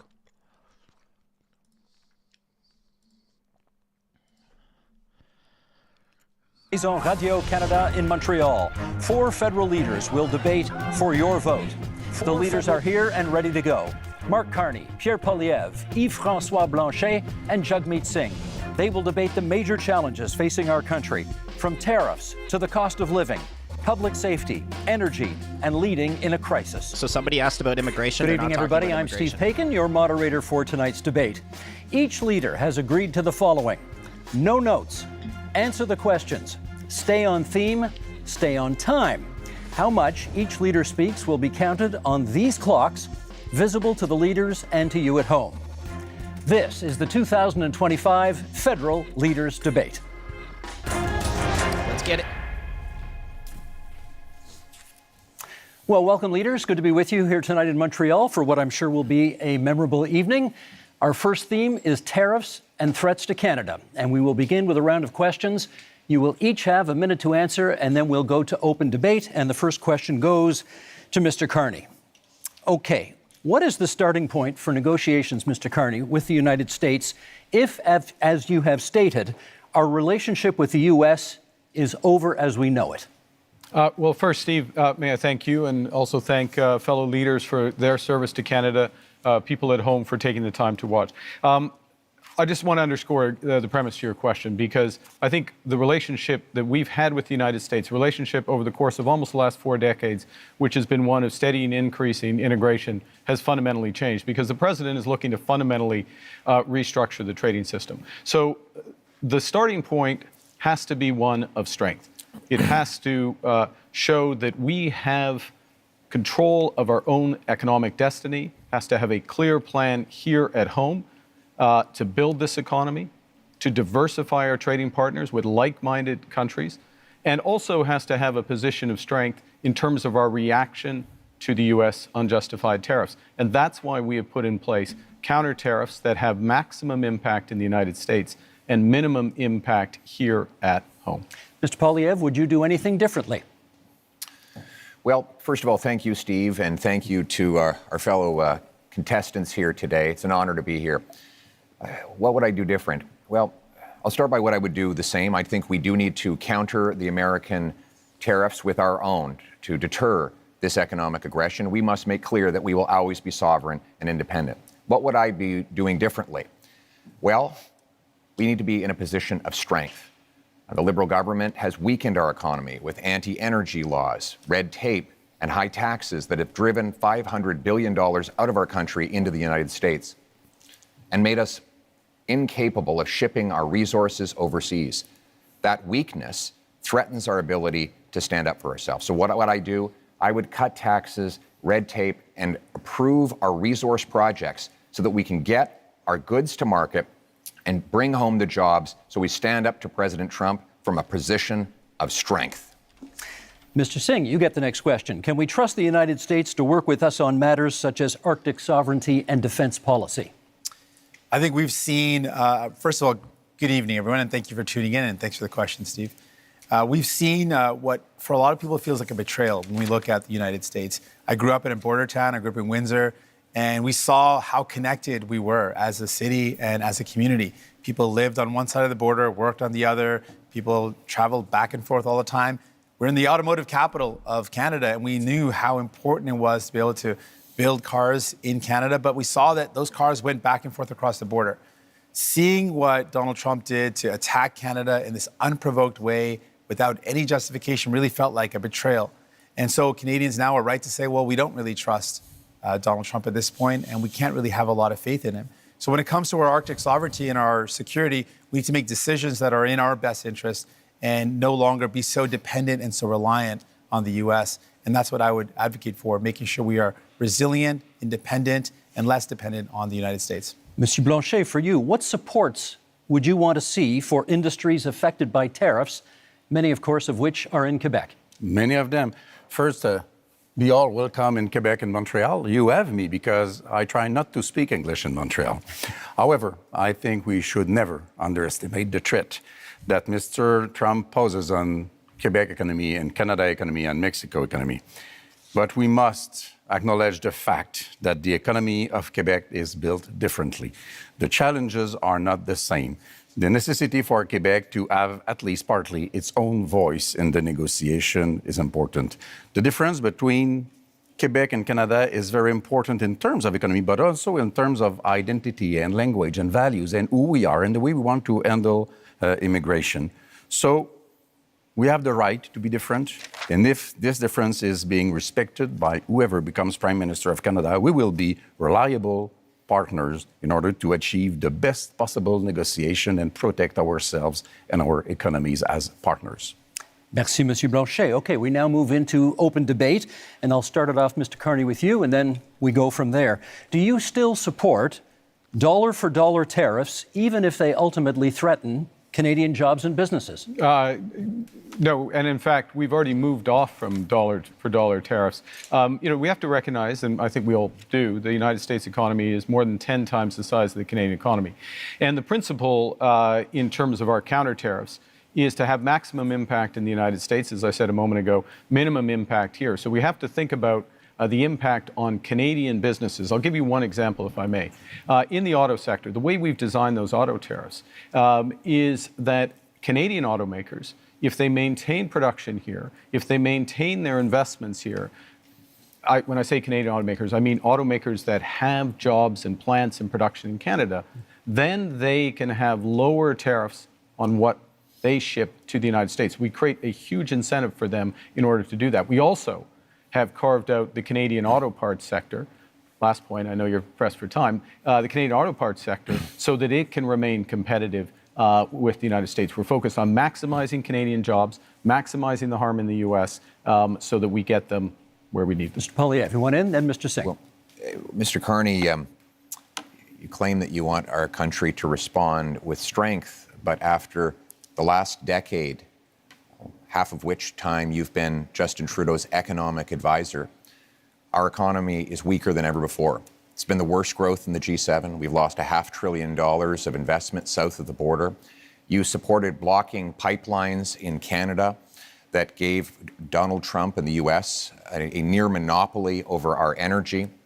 And now you want to keep in place Bill C-69, the liberal no new development law that blocks us from shipping our resources overseas. How could you possibly think it's a good idea to give the Americans a continued monopoly on our energy projects when you have seen how much these liberal policies have weakened our country over the last decade? Let Mr. Carney respond, and then Mr. Singh. Sure. If I may, yes. So let's go to my record. My record is a month long as Prime Minister. And this goes to the heart of coming to the Americans with strength, but doing the right thing for Canada. Within the first week as Prime Minister, I sat down with all the premiers of the provinces and territories, as well as the leaders of the Indigenous peoples. Got an agreement with all the provinces and territories, doesn't happen very often, got an agreement for them to have one Canadian economy instead of 13, first point. Secondly, to commit the federal government to do its part by Canada Day, so free trade in Canada by Canada Day. Thirdly, the federal government to commit with respect to project reviews. The question was about pipelines. I'm getting to it. Thirdly, one project, one review, and relying That's on not provincial. Yes, it is 69. possible under. It is possible on our system. No, it it's is not. the It's impact banned assessment. under C-69. It is agreed on under the impact assessment framework, and we have a cooperation agreement with British Columbia already. We're looking forward to them with the other provinces. We will move forward. I'll jump in on this. Mr. Singh's turn, please. Of course, we agree around having a strategic response to the United States. But what I'm concerned about is what we're doing here in Canada. We are already seeing threats to our country in that just the threats alone of the tariffs have meant Canadians have lost their jobs. The threats of the tariffs that are in place right now, the impact of those tariffs is that we've lost jobs in steel, aluminum, and the auto sector. People are already losing their jobs. And while, Mr. Carney, you had time, as you mentioned, not very long time, but as Prime Minister, you showed us your priorities. The first thing you did is you had traveled, you made a tax cut for millionaires, which was reversing on the capital gains. So you gave a tax cut to millionaires, but you didn't have time to increase the amount that workers get on EI. Right now, workers who are struggling and wondering, what am I going to do if I lose my job? Workers who've lost their job are saying, how do I pay my bills when EI only covers half of a worker's salary. Maybe 40 years ago that would have worked, but right now most workers are spending their entire salary just to pay the bills, to pay their mortgage and their rent, and to put food on the table. So EI is not good enough, and it shows Canadians that you didn't make it a priority to protect those that are impacted by these tariffs, that are threatened because their jobs are lost. We have not heard from Monsieur Blancet yet in this segment, so please. Yeah, Mr. Carney, you are becoming a real Canadian leader, saying one thing in French and another one in English. You said in British Columbia in February that you would force oil and gas through pipelines through Quebec, either we wanted it or not. You would use emergency powers in order to do so. And 2 days later in Montreal, you said that you would never do that without the approval of Quebec. What's the point of using emergency powers if you do have the agreement of Quebec? However, I do agree with you. It's important to be very strong in front of Mr. Trump. However, I would keep the dollar for dollar policy. Don't be weak in front of Mr. Trump. And those counter tariffs have to be targeted. You have put out already $2 billion for Ontario auto industry, car industry, and the lumberwood industry in Quebec has already paid to United States $2 billion, and you have not raised one finger in order to help us. Let's get from Mr. Poilievre and then a response from Mr. Carney. Well, Mr. Carney refused to answer the question about pipelines. Just the other day, he said that he doesn't necessarily think we need to build pipelines. Let me tell you what that means. Right now, the Americans get 97% of our oil, 100% of our natural gas exports at big discounts. We have to send Canadian oil from Western Canada through the States just to get it back to Quebec because we don't have a pipeline. And now there's this law, Liberal Law C-69, which effectively bans pipelines. The 14 biggest energy and resource companies say it has to go if we're ever going to build another project.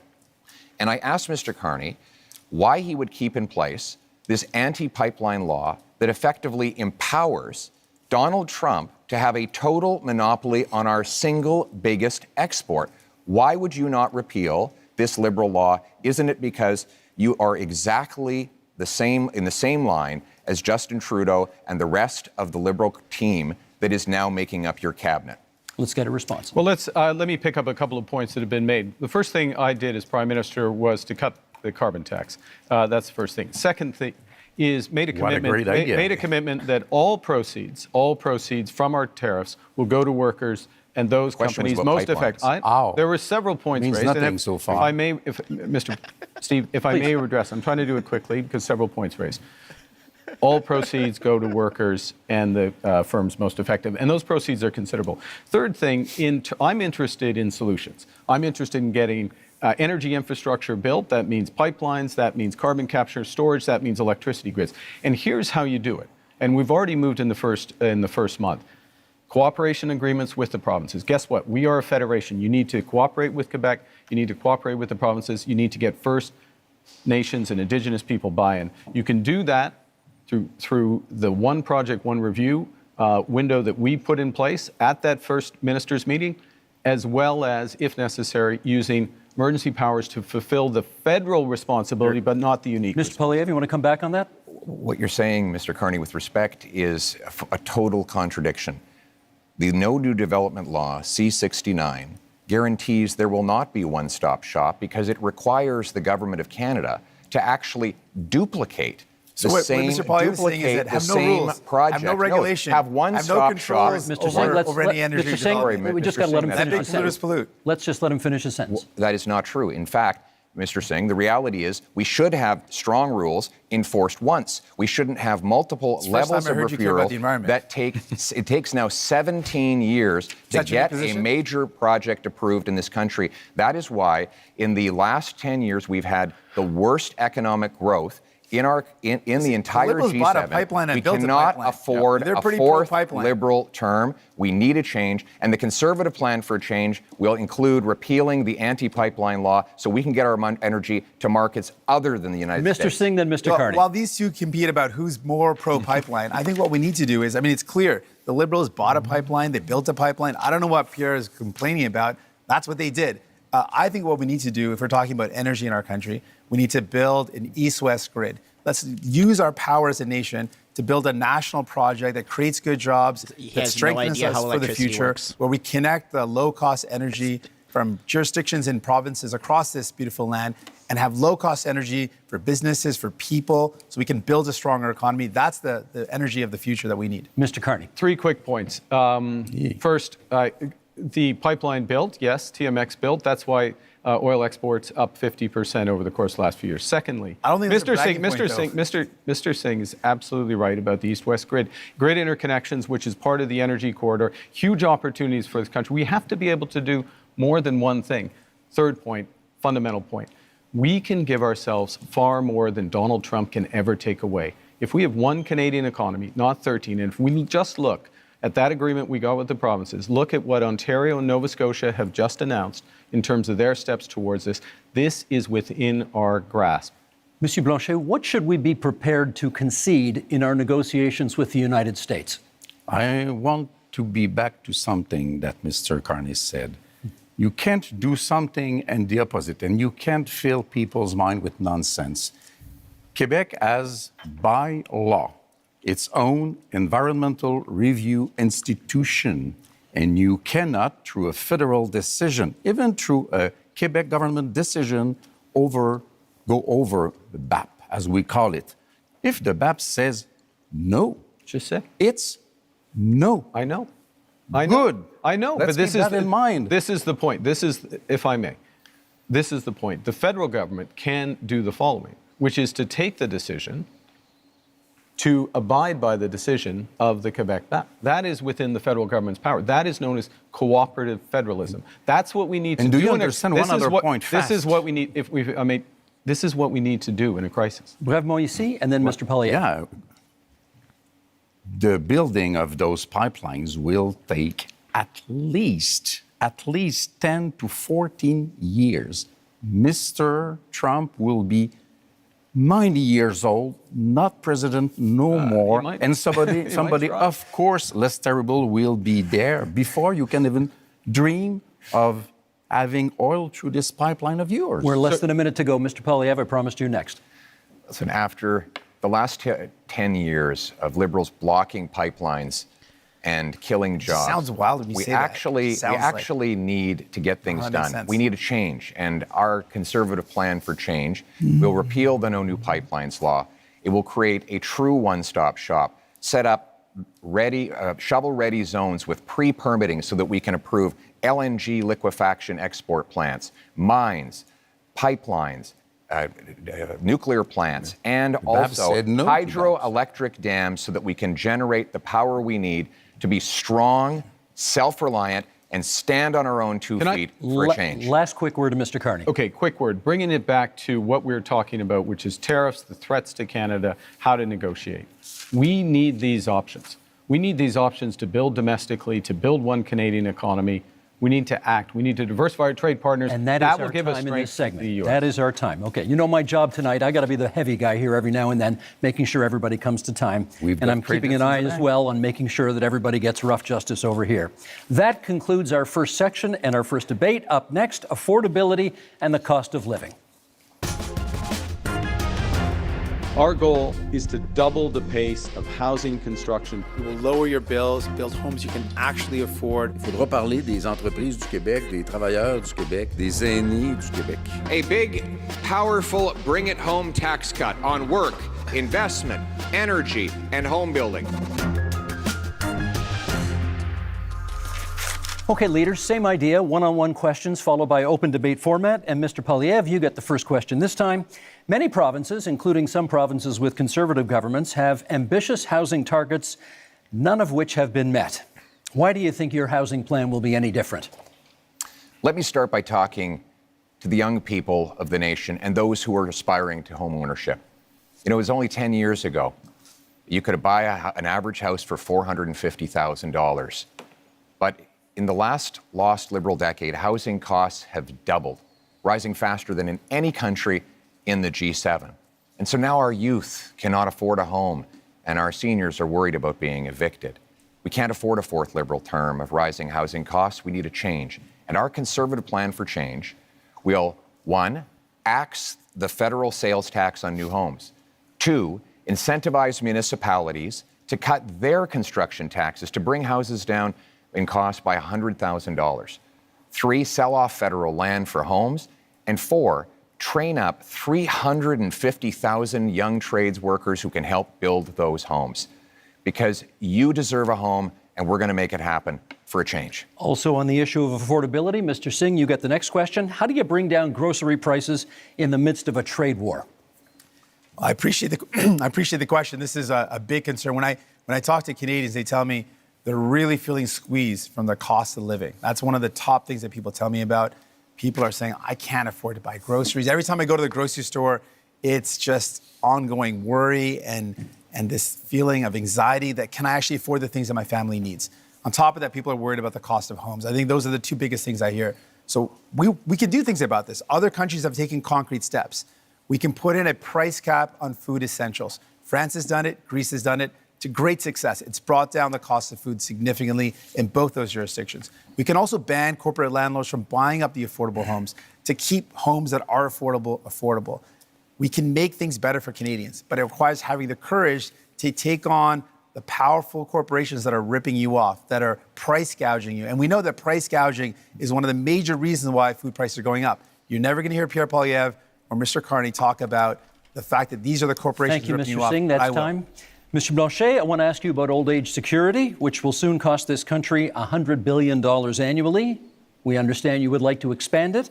How would you pay for that? We would want it to be just for everybody because the Liberals have created a discrimination against elders which are 65 to 75 years old, having 10% less income from federal government than those who are over 75. But the best way to do it is to have everybody pay its fair share in terms of tax, which means that one should not be entitled to hide money in fiscal paradise in order not to pay him or his clients or friends, not to pay billions of dollars in taxes that could be used to help the situation of elders. Those are things which are supposed to be applied to everybody. There are a lot of questions to be answered about that.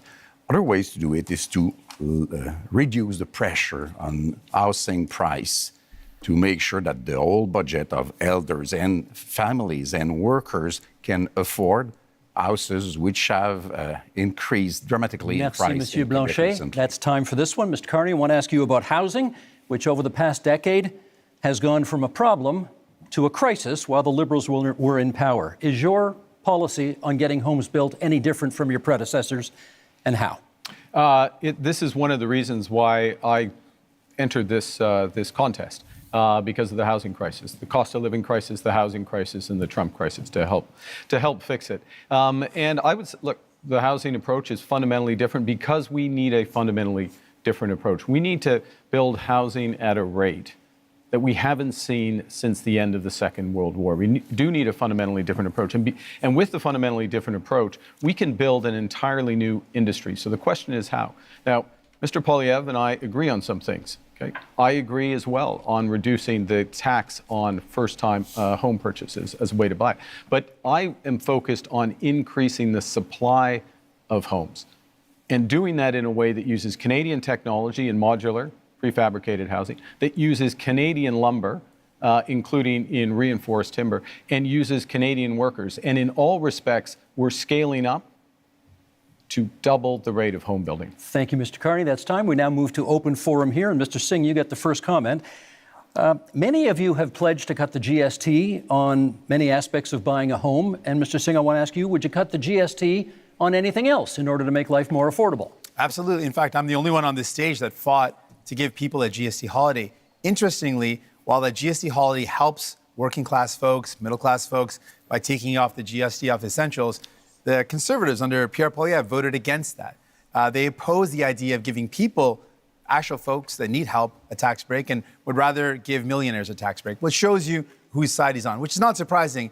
But what is surprising is that Mr. Carney also said that giving people a break on their GST is a bad idea. Mr. Carney, why do you think giving a tax break to capital gains folks that earn more than $1 million is a good idea, but helping a family afford their groceries, helping people afford their bills for their internet, their cell phone, their home heating, giving them relief to take the GST off those is a bad idea, but giving a tax break to people who really only earn over more than $1.4 million, that's somehow a good idea. Okay, you went after That's your numbers. You went after Mr. Poilievre first, so I'm going to give him the first shot to respond. Well, Mr. Carney, the reality is that housing costs doubled under the Liberal government. While Justin Trudeau made exactly the same promises that you are now repeating today. He promised that he would double home building. In fact, home building went down. He promised that he'd reduce the cost. In fact, it went up. And here we are. Mark Carney is asking for a fourth Liberal term, repeating the exact same Liberal promises that priced you out of a house. Just a few weeks ago, before the election, the Liberals voted against taking the GST off new homes, and they have continued to build up bureaucracies that block construction. We need a change so that you can afford a home, and our change will be, again, to axe the sales tax on new homes, incentivize municipalities to speed up permits, free up land, and cut development costs. Train up 350,000 young people who can be in the trades to build those homes and sell off the land that is going to be needed in order to build homes. That is a real plan for you to own a home and afford your life for a change. Mr. Carney, they're coming at you from both sides. What do you say? Okay. I know it may be difficult, Mr. Poilievre. You spent years running against Justin Trudeau on the carbon tax, and they're both gone. Okay, they're both gone. And we're doing we're a in pretty a good new impersonation of them with the same policies tonight. Very different. Look, I'm a very different person from Justin Trudeau. Focus is on results. Were you his economic and so how advisor? to drive results in the housing market? You've got to change the model of building. You've got to increase the financing for housing developers, $25 billion on the table for those housing developers, $10 billion for deeply affordable homes, cutting development charges in half, lowering the cost of the building of those homes by 20%, and lowering the emissions and the run costs of those homes by another 20%. This is how you drive affordability. This is how you bring young people back into the housing market. Exactly what Trudeau and then Mr. promised. Singh. You claim to be very different from Mr. Trudeau. Now, the point is to show that you are any better than Mr. Trudeau. You claim to have a lot of experience in many things, and you know things. Last time we had somebody saying that they knew things, it was the senators, and they killed the law that protected supply management because they knew better than us and were elected by nobody, exactly like you are today. You say that you are a great crisis manager. Which one? I heard of nothing. As far as I know, Brexit happened, even if you were against it. You say you are a great negotiator. What have you negotiated but fiscal paradises in Bermudas or Cayman Islands? You have to prove something, and you have to reveal what you own in those companies if you want people to believe you. Mr. Singh, you wanted to... Yes, returning to the topic of housing. Now, it's very important. Obviously, we need to build homes that people can afford. Mr. Poilievre had the opportunity to show us what he could do. He was the Minister of Housing under Stephen Harper. And during that time, guess how many homes he built? He built 6 homes during that entire time. This is not something you can trust to build homes. He built 6 homes. 200,000. And this has been confirmed again and again. He built 6 homes. That's it. Now, the problem, though, with Mr. Carney is, well, he's laid out a plan. The problem is that when he was the chair of Brookfield Investments, this is a company that made a strategic decision to buy up affordable homes in cities like Toronto, where people were paying a decent rent. And they purposely bought those homes, kicked out the tenants, and jacked up the rents. That is not someone you can trust, sadly, to deal with the housing crisis when, Mr. Carney, you profited off of it. We're going to get responses here. Mr. Poilievre first, Mr. Carney second. First of all, Mr. Singh, hold this up to remind you. The Toronto Star, the Toronto Star debunked your falsehoods. No, it was 6 homes, and I that's the appreciate facts. neither Liberals or NDP are very good with math, but in that year, the year I was the minister, if I could, which is great. the year I Mr. was, Singh, let's let him answer. in the year I was, high enough, though. the year I was minister, we had 200,000 homes built, and guess what the average price of a home was at the time? $450,000. And guess what happened and at the end of the conservative reign? one bedrooms rented doubled. out for $900. And since that time, housing costs have actually doubled under the Liberals. They doubled and now on the we Conservatives, have too. now we have Mr. Carney making tens of billions of dollars of spending promises that They will doubled under ultimately you as well. continue to build bureaucracy. We don't need more bureaucracy in Ottawa. We tried that for 10 Liberal years, Mr. Carney. What we need is to build homes in communities. Certainly and don't that need means conservatives. axing taxes on home building and getting the government out of the way so that builders can actually build. I think, Mr. Carney, can I pick you up- are on housing. We need to change, and you, sir, are not a change. Mark Carney. I'm going to pick up on, I thought that answer was quite revealing. The first thing is that it's an attitude towards housing that absolutely ignores affordable housing, deeply affordable housing, issues with vulnerable people, ignores the rental market, ignores all other aspects of it. So the 6 are the relevant. Mr. Singh is absolutely right. The 6 are the relevant. 200,000. The 200,000 are a different part of the housing market. There are many Canadians. There are many Canadians at different income levels. The second thing it reveals is a misunderstanding, I'll be polite, of how the government's balance sheet can catalyze enormous private investment. And that is what we need to do to solve the housing crisis. It happens to be what we need to do as a whole to address the economic crisis that's been forced on us by President Trump. Mr. Blancet? Yeah. You have spoken much more than I have, so I won't ask a question. I will make a statement instead. I'm not saying that you cannot do what you pretend that you are able to do. We just have no proof so far. I'm saying quite clearly that you cannot be entitled to do it alone. You cannot be entitled to hold all the power in your 2 hands. You cannot go out there and fix things for Canada and Quebec without being seriously checked by serious people.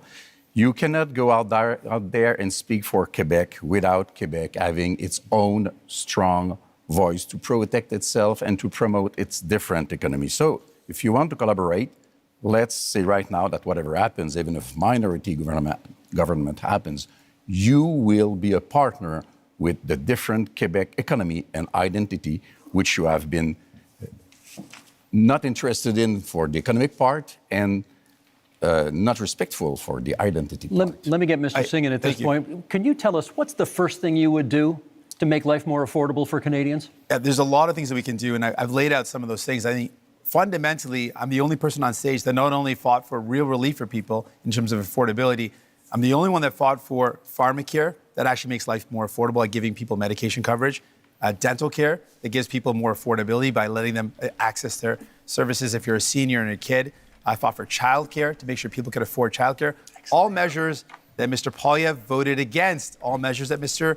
Blancet voted against. So if you want someone that's going to fight for you in Ottawa to actually make life more affordable, you can't entrust all the power to Mr. Carney.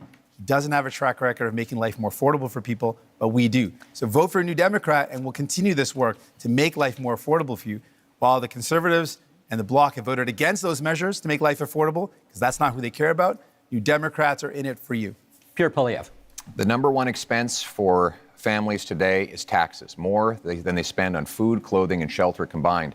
This after 10 years of Liberal tax increases. We can't afford a 4th term of high Liberal taxes. And that's why Conservatives have a plan for change. And that plan includes voted against every measure to help people out. Cutting income taxes by 15% for the average worker and seniors, saving a working couple up to $2,000, rewarding hard work again. Because hard work is actually being punished. Is actually being punished because of the very high taxes. Now, the Liberals promised 10 years ago they would lower them. They actually raised taxes on 9 out of 10 Canadians.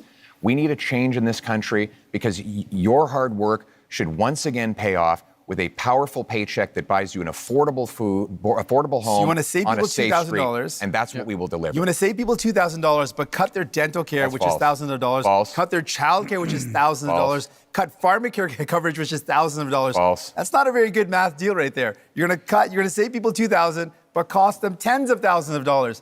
That's why you cannot afford Conservatives, and you certainly can't trust the Liberals on their own. Mark Carney's turn. You need New Democrats. Mark Carney. I'm going to reinforce that point, and then I'll respond to Mr. Blanchet.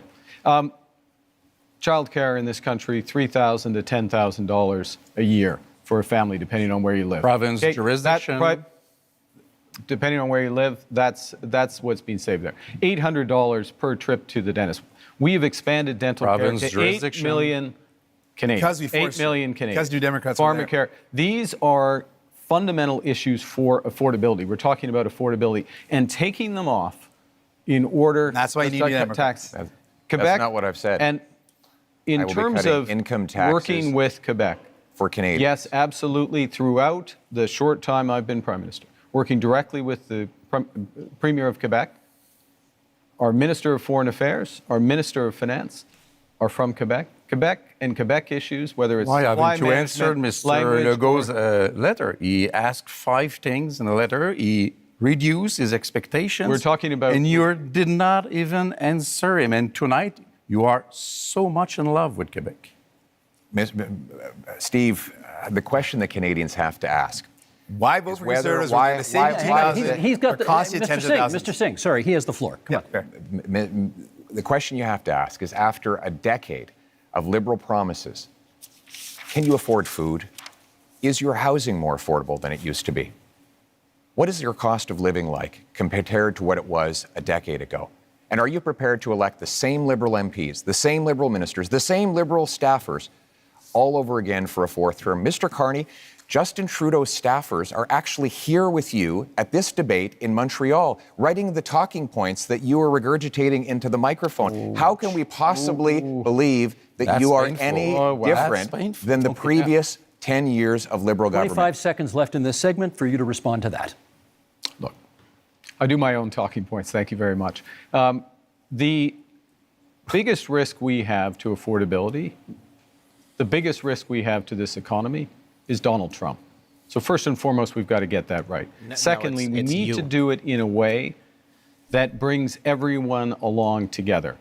That means preserving pharmacare, dental care, child care, reinforcing health care, spending our intrusion in Quebec jurisdiction over and again. I like if we're any better than we are. The clock is there on zero. one thing Canadians can do that Quebecers cannot do? You are doing intrusions in our jurisdiction with our money, pretending you are better, and most of the time you try to copy what we did with our own money against us. What's that as a policy? Don't you have your own things to care about? That really is time for this segment. I wanted to be polite and let everybody finish their points, but I'm far beyond, we got to move on. I took the liberty.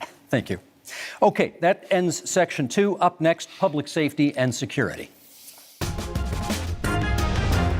Fight crime, to protect Canadians, and to build communities that are safe, secure, and strong. Keep crime, drugs, stolen cars, and other illegal substances out of our country. We're going to invest in our borders, and that means hiring more border officers. Resources are in short supply, not enough staff.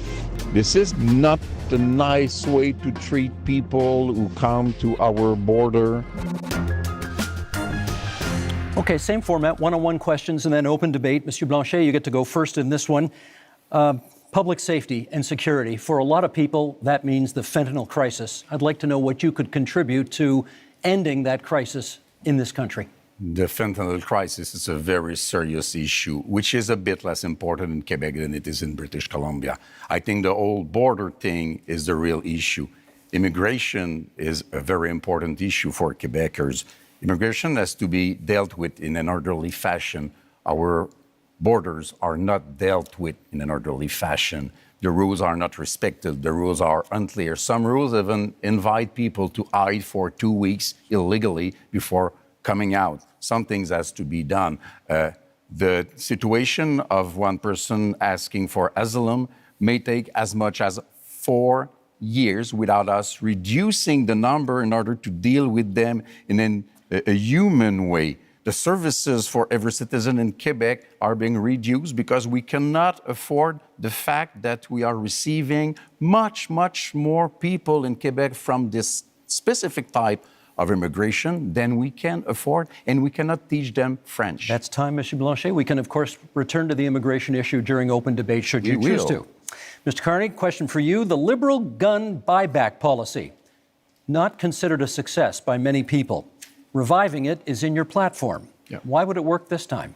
Yeah, I think, well, what we've seen with that policy is some success at the commercial level, but not at the individual level, because it hasn't been, in my opinion, it hasn't been organized properly, and it needs to be organized properly. And I've instructed the Minister of National Security and Public Safety in order to do that. So part of this is a different focus of government, a focus on results, a focus on clear milestones in the short term. Let me make a broader point, though, on gun, which is that we have a problem with guns coming over our borders, which is why we've tightened our borders. We have an issue, though, with a gun industry that is continually coming up with new forms of assault rifles, mass killing machines. We banned over 2,000 of these.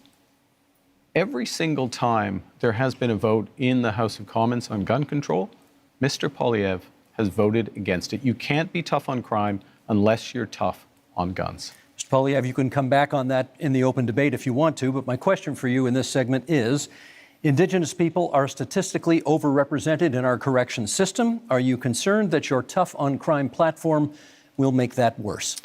I'm concerned that Indigenous people are disproportionately the victims of crime. I give you the example of a wonderful group of Indigenous people who came under attack in Saskatchewan, and many of them were murdered. Killer was out of jail after 60 prior convictions. This is the result of 10 years of liberal laws that allow the same offenders to be released dozens and dozens of times, even when it's known they are a danger. We can't risk a fourth liberal term of soft on crime policies. We need a change. And the Conservative plan for change will bring in a 3 strikes you're out law. 3 convictions for serious crimes, you go to jail for at least 10 years, maybe for life, no chance of parole or bail.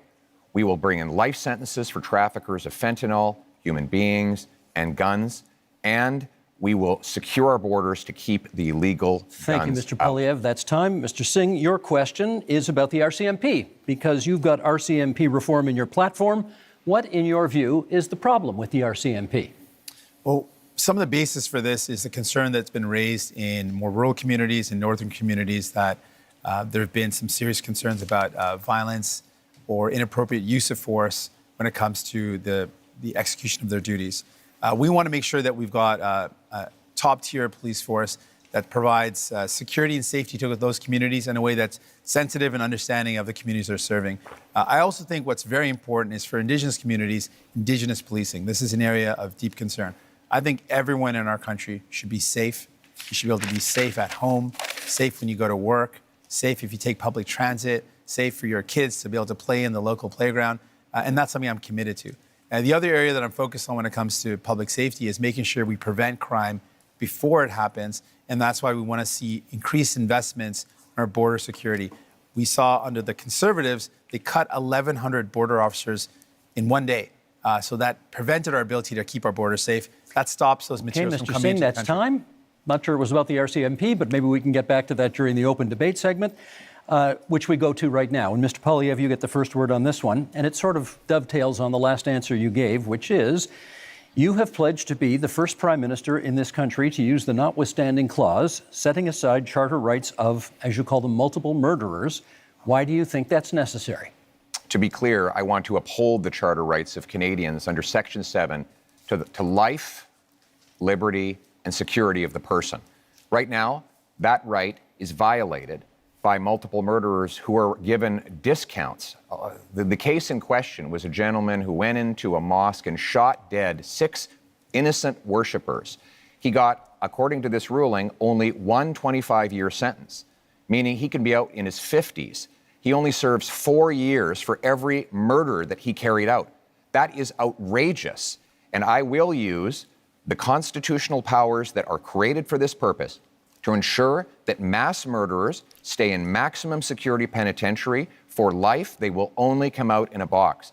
We will also pass tough new laws that prevent repeat offenders from getting out. If you commit 3 offenses under the 3 strikes law I propose, you will not be allowed out of jail until you prove that you are drug-free, that you are behaved perfectly, and that you've learned an employable skill, and you've served a 10-year sentence. We cannot allow liberal crime and chaos to go on terrorizing our communities. What we need is a real plan for change so that we can bring back the safety and the security that Canadians used to take for granted. Let me get Mr. Carney to respond to that. Do you think that's an appropriate use of the notwithstanding clause of the Charter? I think that one of the core responsibilities of the federal government, Prime Minister, is to defend the fundamental rights and liberties of Canadians.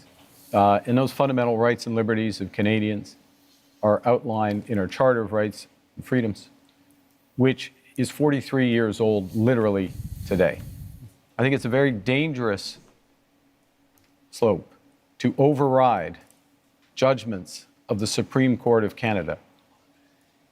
In fact, the Charter of Rights and Freedoms exists to protect Canadians from people like us on the stage, politicians who may use their power to override fundamental rights. And the issue in using by the federal government, I'll stop here, is not where you start, but where will you stop? Mr. Poilievre, I should get Mr. Poilievre on that. Is it a slippery slope if you use it in this case? I must say, I would be quite interested too, because Mr. Carney said that he didn't want us to use the notwithstanding clause before adopting a law. And yesterday he said that he felt that it was wrong to use the notwithstanding clause after a law is adopted. So if we cannot use it before and we cannot use it after, it means that Mr. Carney believes that we should never use it. But it is very important. And the Ford case made it clear. The Constitution says how it should be used, but never how or what we will do with it, because it's the prerogative of the provinces. So, do you want the Supreme Court to overrule another judgment of the same Supreme Court because you don't like it? Because that would be being the hell of a politician as you define them. Well, let me just start by saying, first of all, thank you. I just started by saying, let's not let Mr. Poilievre get away with making this ludicrous claim that anyone on this stage thinks that violent crime should get a less severe penalty. Obviously, that is not a special position that he's taking. Everyone agrees that horrible crimes should have horrible sentences. Judges are equipped to do that, so don't let Mr. Poilievre's rhetoric confuse people. Obviously, everyone agrees that if someone does something horrible, they should pay a horrible price for it. There should be appropriate sentence that's put in place by a judge. But what I'm concerned about is all of what Mr. Poilievre is talking about is after the fact. Now, there's heinous things that happen, and there needs to be severe penalties put in place. But we also need to keep communities safe. And that's what my focus is. Well, how do we stop crime before it happens? Much of the violent crime that's committed is committed by illegal handguns and firearms that come across the border. Now, Mr. Poilievre has admitted that as well, that it is illegal handguns and illegal weapons that are used in violent crime. So our plan is, let's stop those illegal weapons getting into our country in the first place. And the way we do that is by having stronger border security officers and having more people on the border. Mr. Pierre Poilievre, when he was in power in the Conservatives, they cut the number of border officers. They reduced the number, weakening our borders. Keeping an eye on we time can't here. trust them Let's to get do back these to type of Mr. things. Poilievre on the issue of whether, in using the notwithstanding clause under these circumstances, would be a kind of a slippery slope and encourage politicians to use it more. No, we will use it to protect the charter rights of law-abiding Canadians. I'm interested in the rights of victims. Mr. Carney seems to be very interested in the rights of criminals. He says that it's dangerous for me to ensure that mass murderers stay behind bars for life. You know what's dangerous? Turning them loose on our streets. I don't think you appreciate, sir, the chaos that is unfolding in communities. In Toronto right now, the police have been forced to tell people to just let the thief steal the car. When they break into the house, just take the keys. Just let them take the keys so that you don't get hurt. People are living in terror in many of our communities precisely because of the catch and release bail law, C-75, which requires judges release the accused at the earliest opportunity under the least onerous conditions.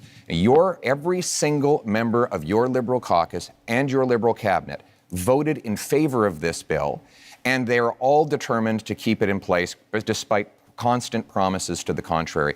Mr. Carney, Canadians deserve to live in peace and security. That is the right that I'm fighting for a change. I'm fighting for that as well. And let me be specific about two things that have been raised.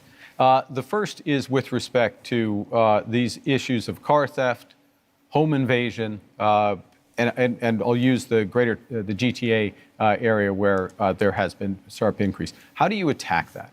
You attack it several ways. One, you increase the criminal penalties for that happening, particularly if you're part of a gang, particularly if you use a firearm. And you will do that? And we're doing so. We've committed to doing so. You put in place a reverse onus in terms of bail so that it has to be proven that there's not a risk, which we've also committed to.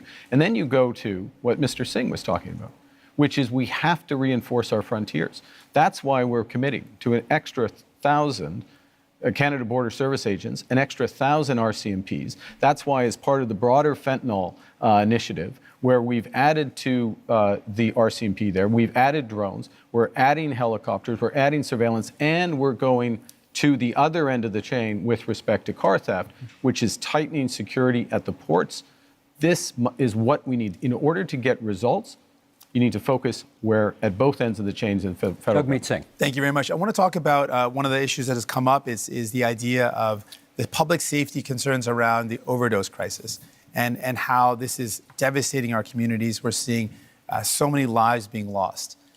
In that, we know that one of the ways to address that is by investing in some of the solutions like mental health services and rehabilitation services. Services keep our communities safe, having access to those good services.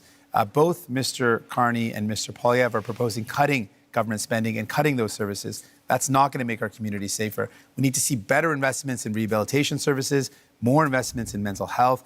We need to respond to this serious crisis in our country with care and compassion. I met with Moms Stop the Harm, an organization of moms that have lost their children to this opioid overdose crisis. They've literally had their children have died because of this.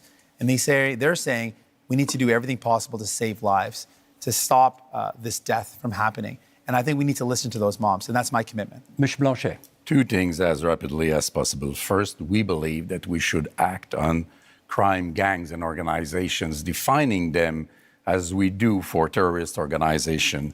We have to protect our kids from the violence of those gangs, from the drugs being sold by those gangs, from the guns and whatever else being stolen, sale being by those gangs. Sold? And not sold, being, you purchase a thing and selling, sold, Okay. yeah, sold by those gangs. And we mostly have to protect our kids from being recruited by those gangs, becoming violent at 13 and 14 and 16 years old, because this is the real fear of parents like I am. This is a very dangerous situation. I want to come back to immigration because we said that we would come back to immigration. Do you remember the Century Initiative, a sad memory? Officially, they said that they had not considered Quebec difference. They had not considered Quebec language. They wanted Canada to be a 100 million people country by the end of the century. Mr. Barton told me himself, that he had not even thought about the Quebec difference in that analysis. And one of his closest collaborators is now a close counselor to Mr. Carney, which seems to be part also of that kind of project or ideology. So it is impossible for Canada to have all those people come into Canada. It is impossible for Quebec to receive all those people. And in Quebec, we have the language and values and secularity of the state issue, which is very important. So I say, pause. Let's do things properly. Let's receive migrants in an orderly fashion and successfully as a measure of respect for them also. Mr. Poilievre, you wanted a word. I speak to families all the time who are terrified by the scourge of drugs and illegal guns.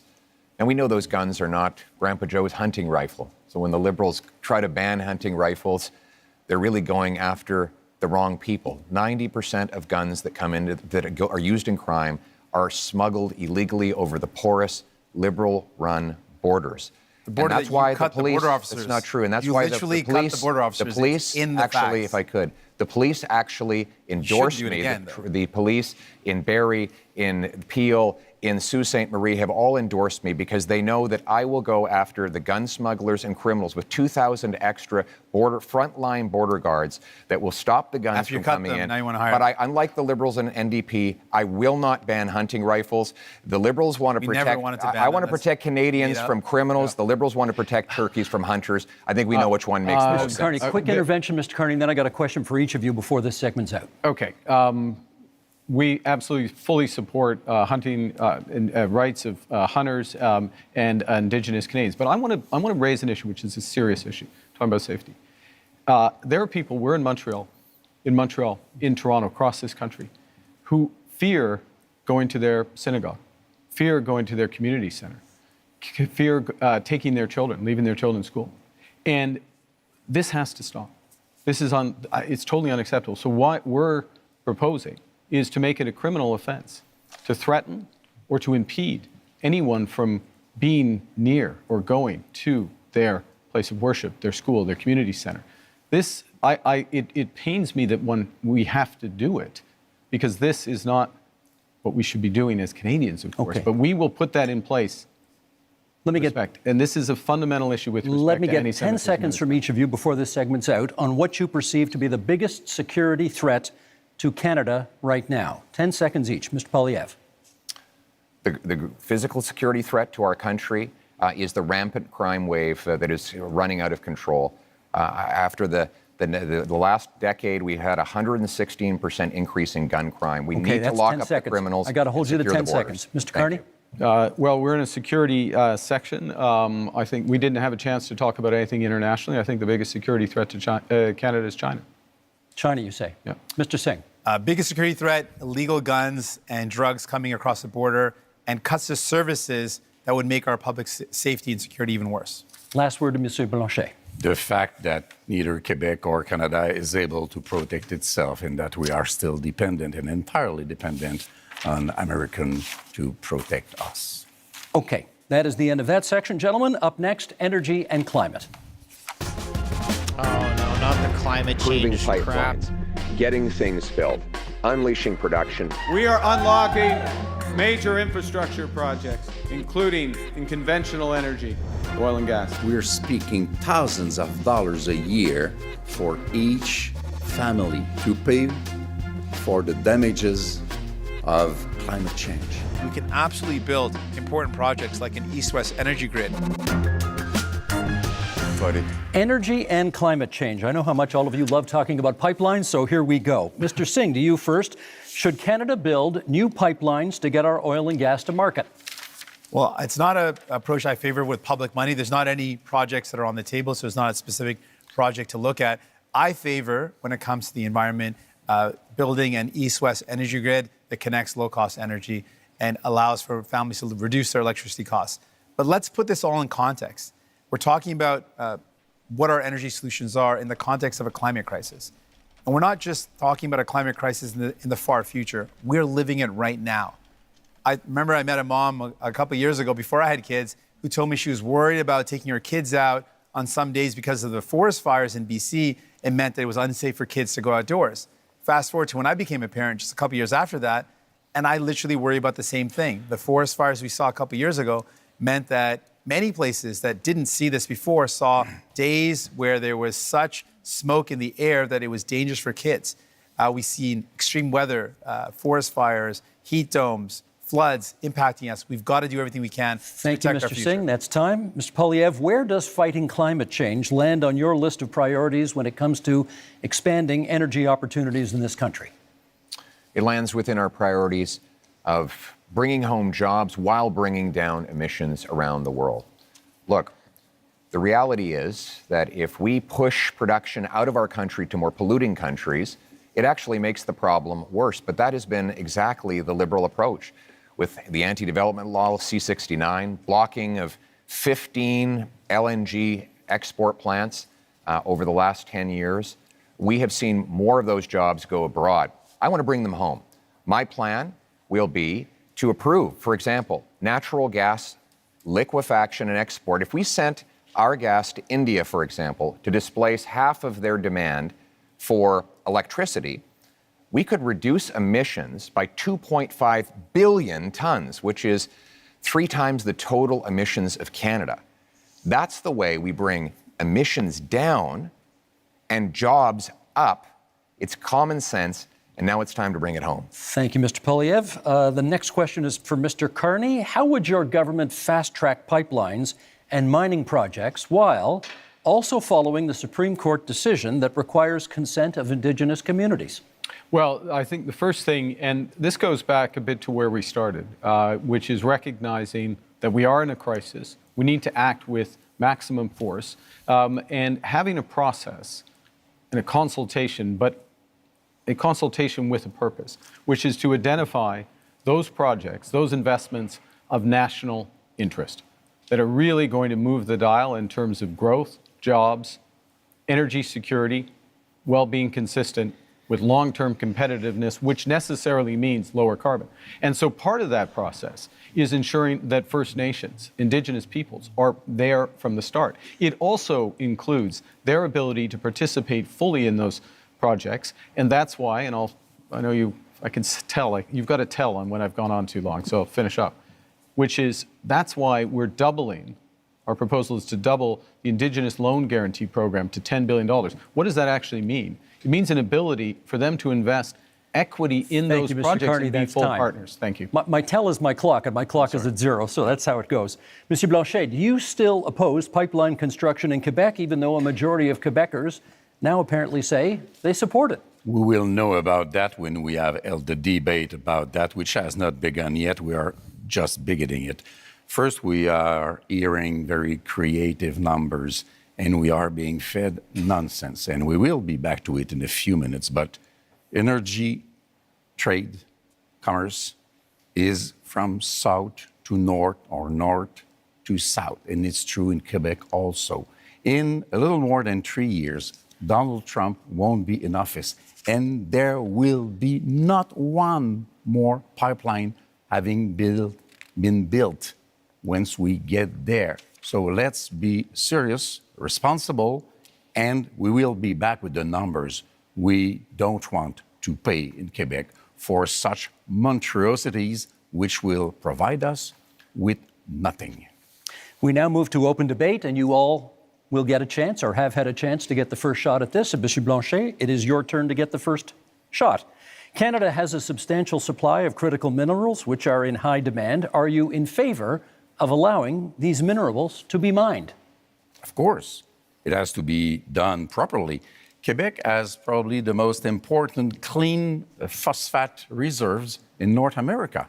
In Saguenay-Lac-Saint-Jean, it is very important. It has to be exploited. This is the best way to use Paul Saguenay as an infrastructure that we need. We have lithium. Everybody needs lithium. Transportation has to be taken from oil to clean energy. This is what we want to be working on. It is part of the specifics of Quebec economy. So we are in favor of that.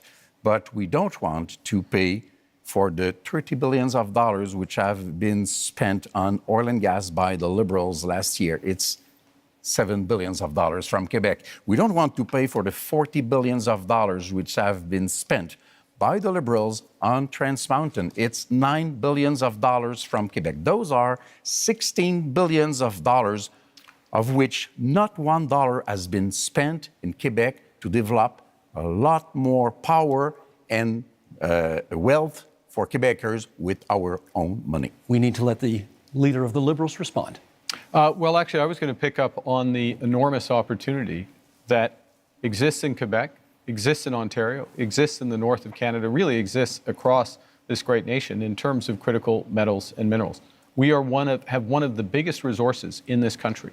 And it's not just an enormous economic opportunity, it is a strategic opportunity for Canada. So we have to make a decision, not just to develop it, but how do we develop it and who are our partners for it? Do we become more dependent on the United States, which is what they want? By the way, President Trump this week said he might put a tax on critical metals and minerals, just showing again. Yeah, but the job is not and so the discussions to negotiate. If I may finish. Let me finish. So the opportunity includes in Europe and includes in Asia as our partners. Last point. In order to get it done, we'll put in place a first and last mile fund. So these projects are connected to road and rail so they can go quickly to market. And we will have all of the other fast tracking measures in place that I talked about earlier in terms of capital, timing, approvals, so that we can move quickly, we can be stronger at home, better. Always with the Mr. approval Singh. of Yeah, Quebec. I think Mr. Singh has the floor. we should absolutely take advantage of the fact that we've got incredible amounts of critical minerals in our country. And the way we do that is with any energy project or any project of this nature, make sure it's got the local community buy-in. It creates good jobs in communities, make sure we are meeting all our environmental needs, and we work with Indigenous partnership. And so I absolutely agree with that. I want to build on something Mr. Blancet mentioned about the investments that this country has made. What I found very troubling is that the past number of years, the Liberal government record is one where we have spent the most subsidies compared to any other country in the G7 on subsidizing oil and gas. These are highly profitable companies. You voted I think that's for the it. wrong thing to do. We fought against it again and again. No, you voted and then for the it. Liberals have continued to do it. And so my question really to Mr. Carney is, will you commit to ending oil and gas subsidies? Yeah. We should be using that to invest in people, not giving it to highly profitable oil and gas companies. Yeah, we talked. I promised Mr. Poilievre the next. We'll come back and get that question answered. Mr. Poilievre. Well, Mr. Carney, you point out that Donald Trump has a wrong-headed idea of putting a tax on our mines and our industry. And that is wrong. But so do you. You want to apply a massive industrial carbon tax on Canadian mines, Canadian steel mills, Canadian aluminum plants, You want to let them just pollute as Canadian much as they oil want? and gas. And your idea is to double the tax that Trump is applying by hitting them a second time. This will do nothing for the environment. It will actually ship our jobs south of the border, Mr. Poilievre's just plan is let them like pollute as much as they President want. Trump Not a good wants. My plan is to bring that production home here to Canada. For example, I will give a tax credit to low-emitting Canadian industry like Quebec's aluminum, for example, or British Columbia's natural gas, so that we not only bring home the production, but we do it below global average levels of emissions, so that we actually help the environment while bringing wants to home let the big jobs polluters for our pollute people we have to let them at the same time. That is a sensible, pragmatic approach that puts us in charge of our economic destiny so we can stand up to the Americans from a position of strength for a change. Mr. Carney, we've got. Hang on a second. I want to give you a chance to speak to Mr. Singh's criticism about oil and gas subsidies and Mr. Poilievre's criticism about the industrial carbon tax. Okay, I'm going to make 3 points. I'll make 4 if you want me to respond to that, but I want to make 3. The first is that I answered this question last night, but I think the puck had already dropped in the Canadians game, so not everyone heard it. Yes, end to oil and gas subsidies. That's why you need new Democrats. Secondly, I would have done it independently. Secondly, recognizing that the biggest component of that was the cost of building Keystone. Keystone, which is the pipeline which has helped to increase oil and gas oil exports rather by 50% in this country. That is an asset of the people of Canada. We own it. And the question of what to do it. So it's not a subsidy that has disappeared, it's actually an asset of Canada. The third point, though, in terms of where the oil and gas industry, particularly the oil industry, wants to and needs to go, which is to become low carbon in the production and transportation of oil. One of the big projects we need to move forward with is carbon capture and storage, the Pathways project, so that we have oil and gas that is competitive, not just today, 10 years from now and 20 years from now, as the world uses less. We want to have more market share. We need to do Mr. Carney, that. And my government will move that. But by definition, a subsidy isn't when we buy a pipeline. I'm talking about subsidies that go to oil and gas companies. Independent, separate from the country, oil and gas companies. That's what I'm talking about. The figure you quoted last night included the cost of the pipeline. Do you want to address billions his of point? dollars are spending. We got to stop spending. Sorry, can we get you to address his point about the industrial carbon tax? How much will the industrial carbon tax add to the price of a car? So the first thing I want to say is I'm going to address the broader point. The broader point is the entire absence of a climate plan from Mr. Poilievre, which, by the way, is going to put our industry and our country at a disadvantage as we're looking for new trading partners. Guess what? Most people want to deepen our partnership in Europe, in Asia. Those countries care about whether or not you've made progress. Second thing is, we're designing a program so that the big polluters pay Canadians at home for making responsible climate choices, for retrofitting their home, getting their emissions down, or improving otherwise. And that is smart climate policy. It's better for the big polluters, and it's better for Canadians. Pierre Poilievre. Mr. Carney didn't answer my question. I asked how much would an industrial carbon tax on Canadian steel add to the price of a car? And he won't answer because he knows that it will be very expensive because there's lots of steel in cars. Now, well, Mr. Carney has temporarily But do you know the answer? hidden the You don't know the carbon answer tax. either. You're just throwing out random thousands of questions. dollars, thousands of Just dollars. making it up, though. You don't extra know. cost. I do know the answer to that question. He's wrong. When you add taxes to steel, you raise the price of everything that uses steel. When you add everything taxes straw man argument to say, do you know the price? when You you don't know the add price. when You you don't know the add answer. when you add the carbon tax onto the price of, for example, fertilizer, you increase the price of food. So while Mr. Carney has temporarily hidden the Liberal carbon tax at the pumps while keeping the tax fully in law and planning to raise it after the election, he's also going after a tax on our industry that will ultimately be passed on to you.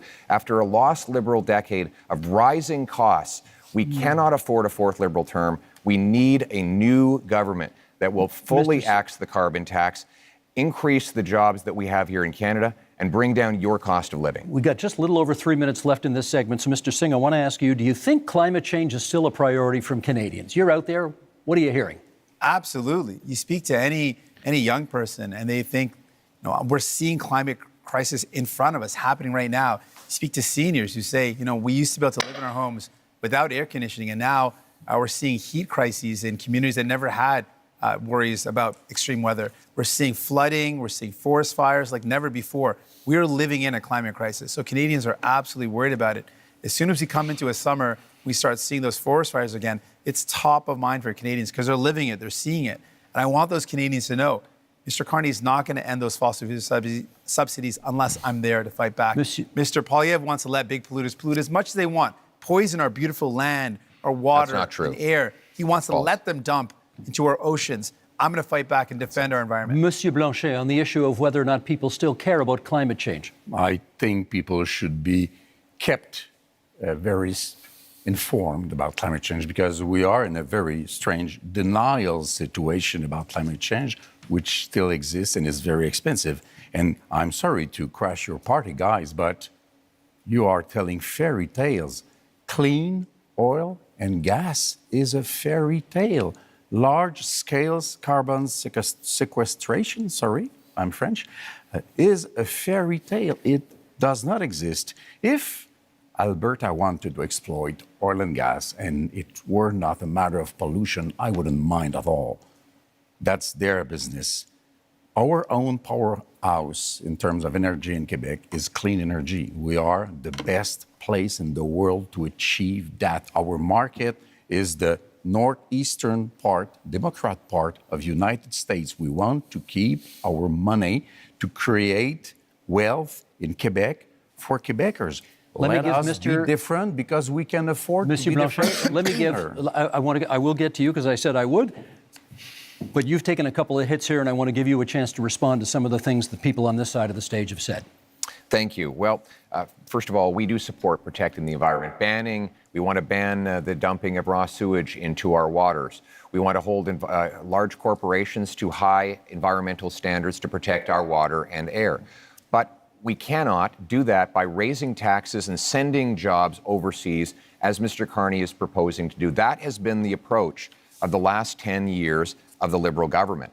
What the biggest companies that develop our resources say is that we need to repeal the Liberal anti-development law C-69, a law Mr. Carney wants to keep in place. They say we need to repeal the industrial carbon tax and get rid of the Liberal energy cap.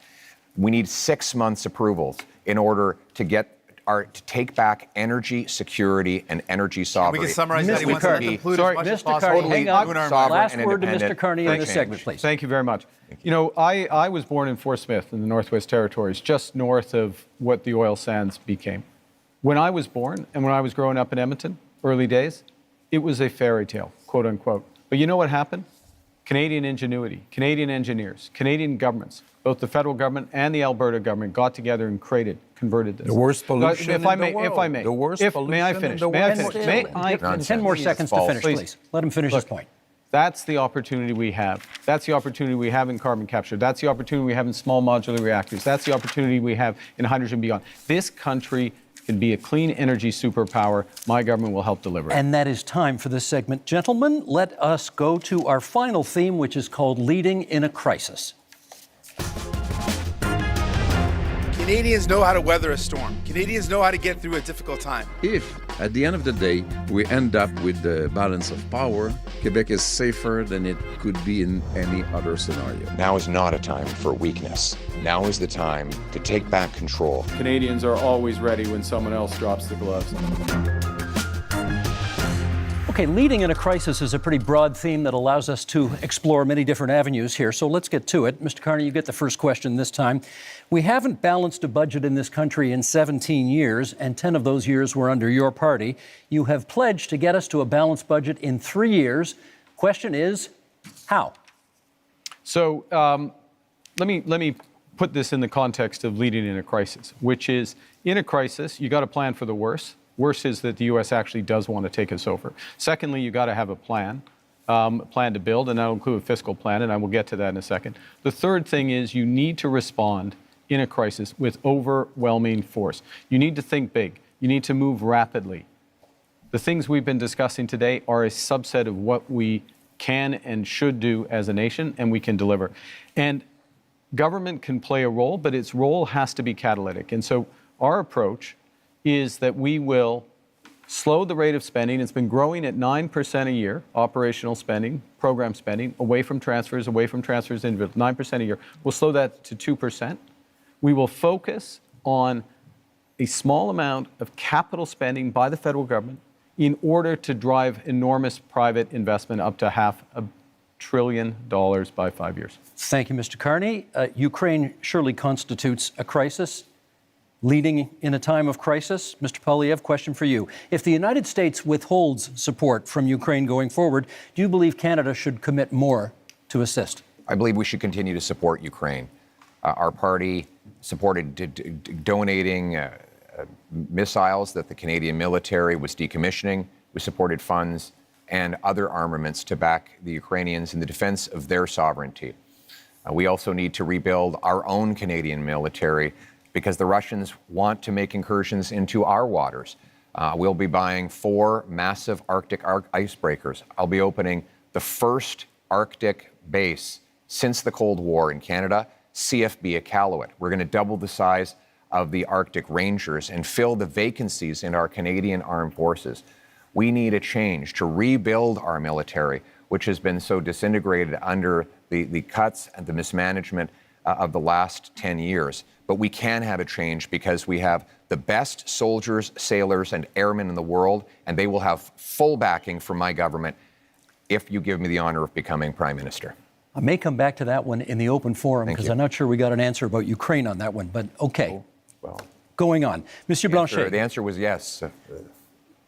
We'll get more details, perhaps, as we go forward. Mr. Blancet, given the U.S. trade war, should any talk of a referendum on Quebec independence be put on pause? That one is easy. It will happen only after the negotiation is over, and that's a good thing. I want to say I support the idea. We must help Ukraine, but we also must help the civilians of Gaza, and we must destroy Hamas, which is a terrorist organization. You know what? I don't want to be the leader of Canada. You will understand that. I don't want to be Prime Minister. But I can offer to be a partner, a responsible partner, a collaborative partner. If Quebec is respected in its differences, in its aluminum industry and lumberwood industry and culture and French language and values of secularity of the state, which is the price to be paid in order to have real equality, then if we are respected, we will be a partner, and then even Canada will be stronger in its negotiation against Donald Trump. This is what I am offering. Respect us. Mr. Singh, I watched last night's debate. You seem very eager to talk about healthcare, so let's talk a little more healthcare right now. You have made many promises on healthcare. If a province says to you, we'll take your money for healthcare, but not your conditions on how to spend it, what do you do? We've got to negotiate. We can't be giving away money without clear conditions. We're in a healthcare crisis right now, and a crisis that is hurting people across this country. People are waiting desperately in line in emergency rooms for hours and hours. Seniors are waiting for years and years to get the care that they need for surgeries that would remove pain or help them deal with mobility issues. We're in a serious crisis. Healthcare workers are burnt out. They are overstretched. And what we're seeing is more and more privatization, and that is hurting our public universal healthcare system. So we've got to fight back against it. We cannot allow our public money to go to a for-profit private clinic lining the pockets of a rich CEO or investors instead of going towards care. We need to make sure that we are investing in solutions where care gets to people, not profiting those at the very top. And so that's my commitment. I'm going to fight to make sure we defend our healthcare against the threats of Americanization and privatization. Okay, we now go to open forum debate, and perhaps, Mr. Poilievre, you get the first word here. This might be a good time to put a little more flesh on the bone of what you think Canada could do for Ukraine if the U.S. backs out. Yes, and my answer is that we should continue to support Ukraine. We don't need to follow the Americans in everything they do. When they're wrong, then we will stand on our own and with other allies. And with respect to Ukraine, that of course includes support with intelligence, equipment, armaments, but it also includes defunding Putin. Right now, Vladimir Putin has a monopoly on the European energy market because, frankly, the Liberals blocked exports of Canadian natural gas off the Atlantic coast. They blocked multiple projects. I would rapidly approve those projects on national security grounds so that we can actually ship Canadian natural gas over to Europe, break European dependence on Putin, defund the war, and turn dollars for dictators back into paychecks for our people. Mr. Carney, you wanted to add? Well, I want to go to the situation in Ukraine because it's very important. We've been a steadfast, Canada has been a steadfast ally, and Canadians have stepped up, welcoming Ukrainians into their homes and supporting them in other ways.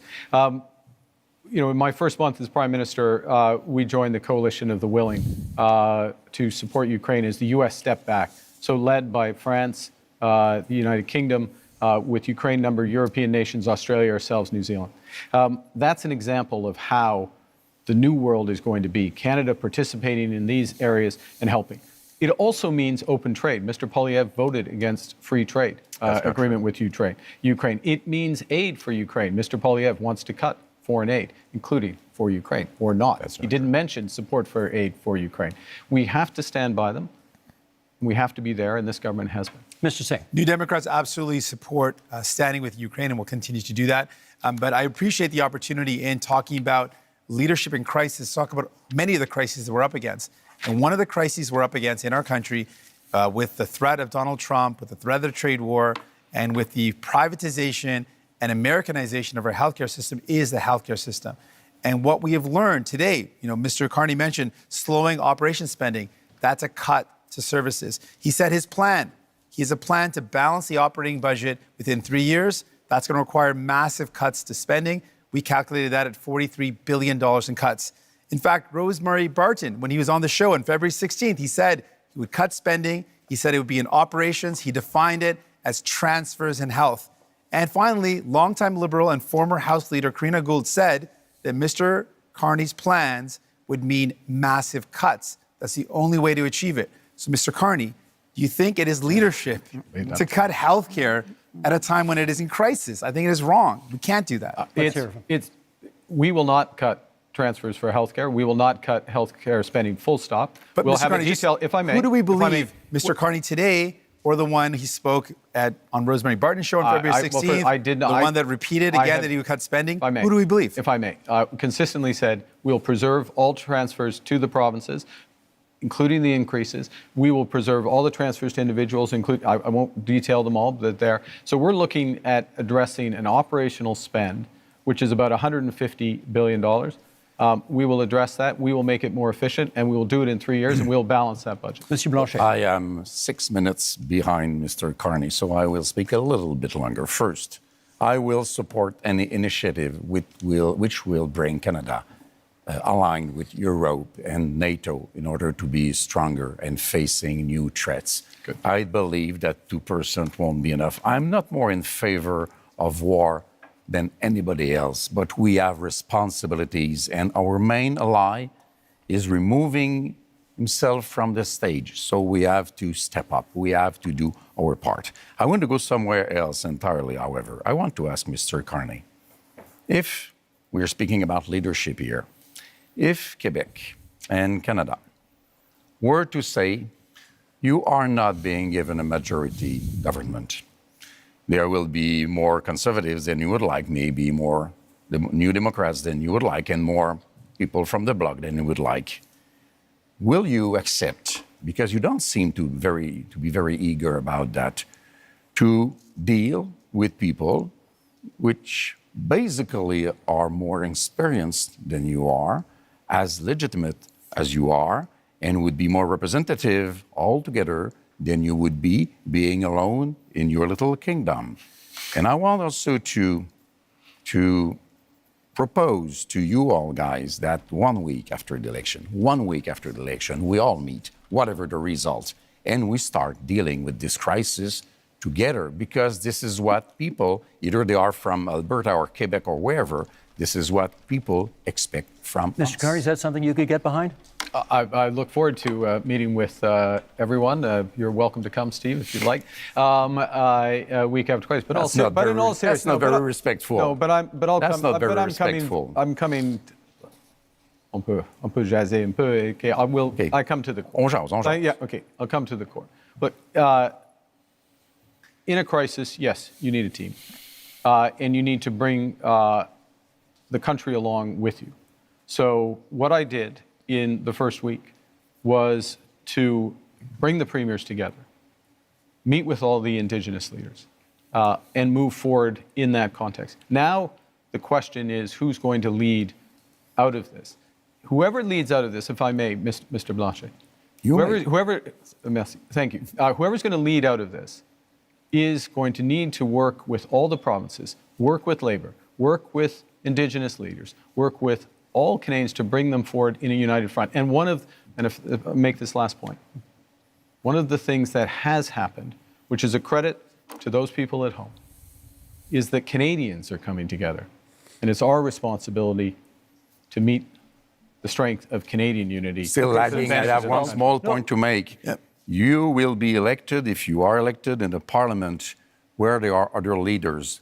I don't know if he called you, or Mr. Poilievre, I don't know if he called you, but before yesterday, you have not spoken to me once, even if I proposed it so many times. But you say, I speak to provinces' leaders. You're not elected in provinces. You are in a parliament where people are to make decisions which might not always suit you. But this is democracy, Blanchet, which you don't know too much about. I'm going to jump in here because I'm noticing what the clock is saying, and you brought up Gaza earlier, and I think our audience would be interested in hearing your views on the other major international crisis facing the world right now. Before we get that, just to finish up on the healthcare, I just want to speak to healthcare workers right now who are deeply worried about the status of our healthcare system, to Canadians who believe and love our universal public healthcare system, to patients who are stressed out. If you're worried about which Mr. Carney to believe, the one today or the one who spoke on freebie shows and said he would cut, vote for New Democrats, and we will fight to defend our healthcare. I think your we will never supporters let would really anyone like cut to it. hear what you have to say about this question, and we have less than 5 minutes for it here. What role should Canada play in the other major international crisis in this world, in the Middle East and the war in Gaza? Pierre Poilievre, would you start us off on that? What role can Canada play? Well, first of all, we must condemn Hamas, and more importantly, the terror sponsors in Tehran who initiated the attacks, the horrific attacks of October 7th. We need to defeat the terrorists so that all the peoples of the world can live in peace and defend the right of, yes, Palestinians to have their own lives free from the oppression of Hamas dictators and Iranian intervention, while Israel has the ability to live in freedom and peace. But I also want to say, we need to get back to the Canadian tradition, which is that when people come to this country, they leave foreign conflicts behind.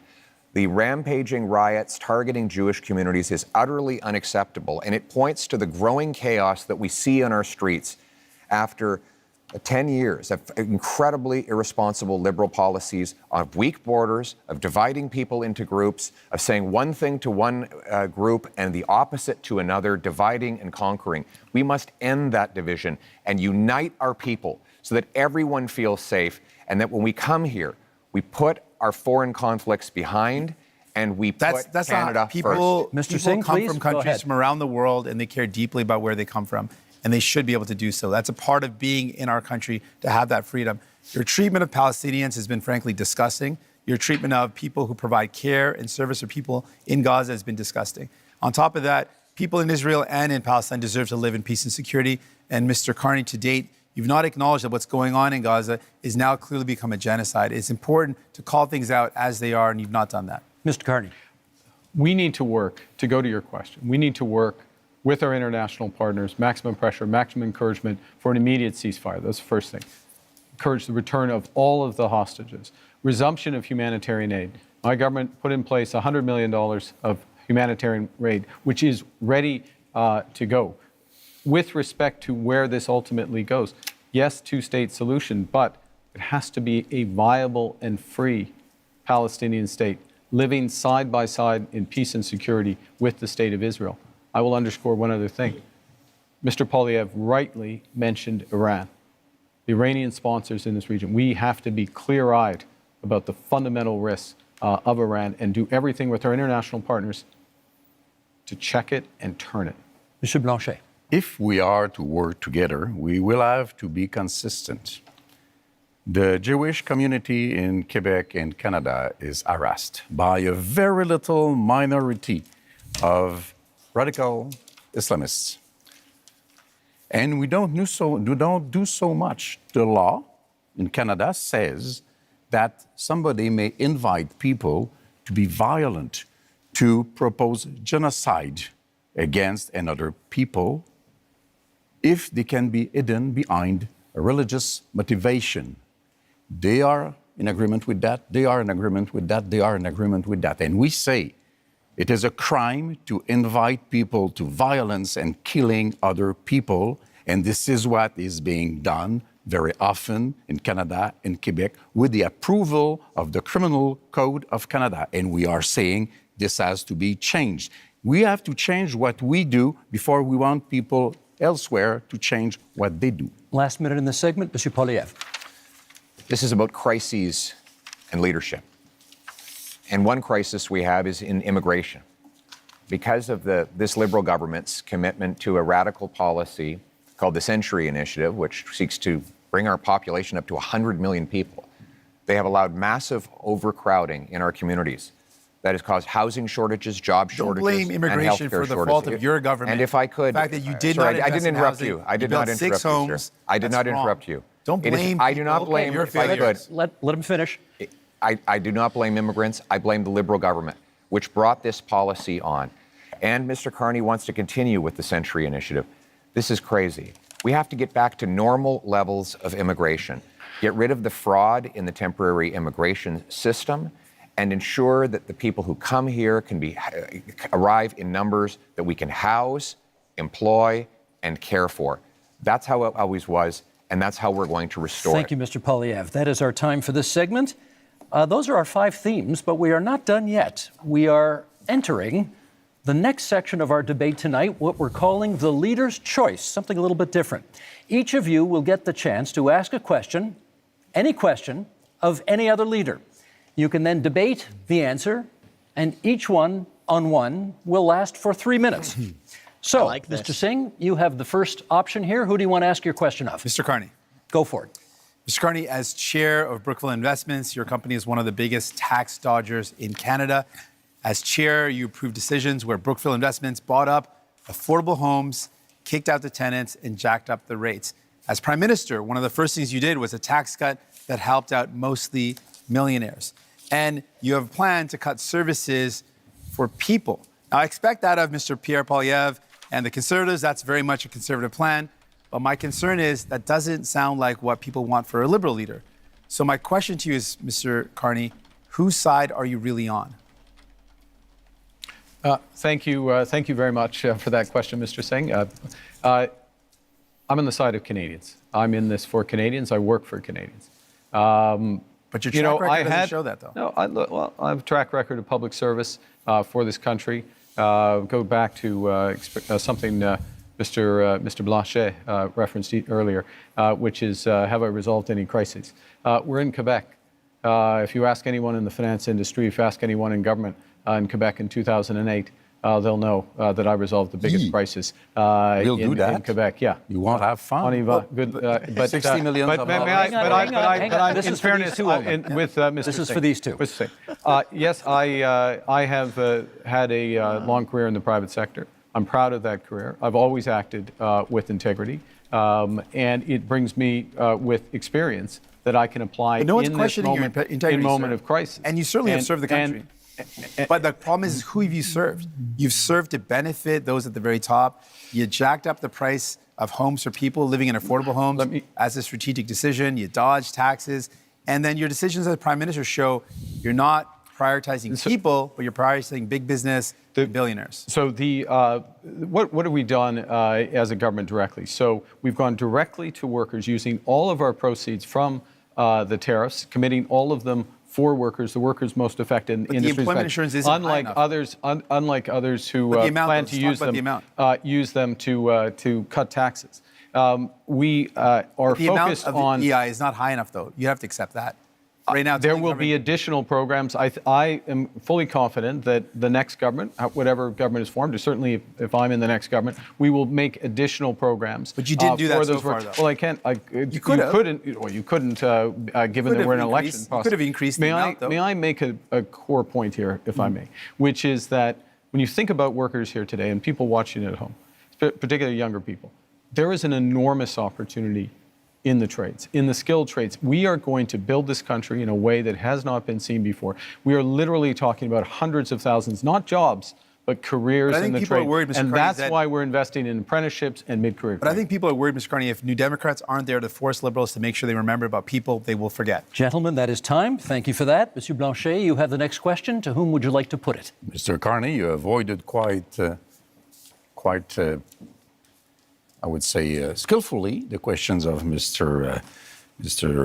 Singh. But first, let me correct something. In 2008, not so much by your decision, $10 billion were given to car industry in Ontario, while 60 millions, not billions of dollars, were lent to lumberwood throughout the whole of Canada. I don't believe that's the right way to manage a crisis, since you did not recoup the money from the car industry. Then, you have been the manager of Brookfield.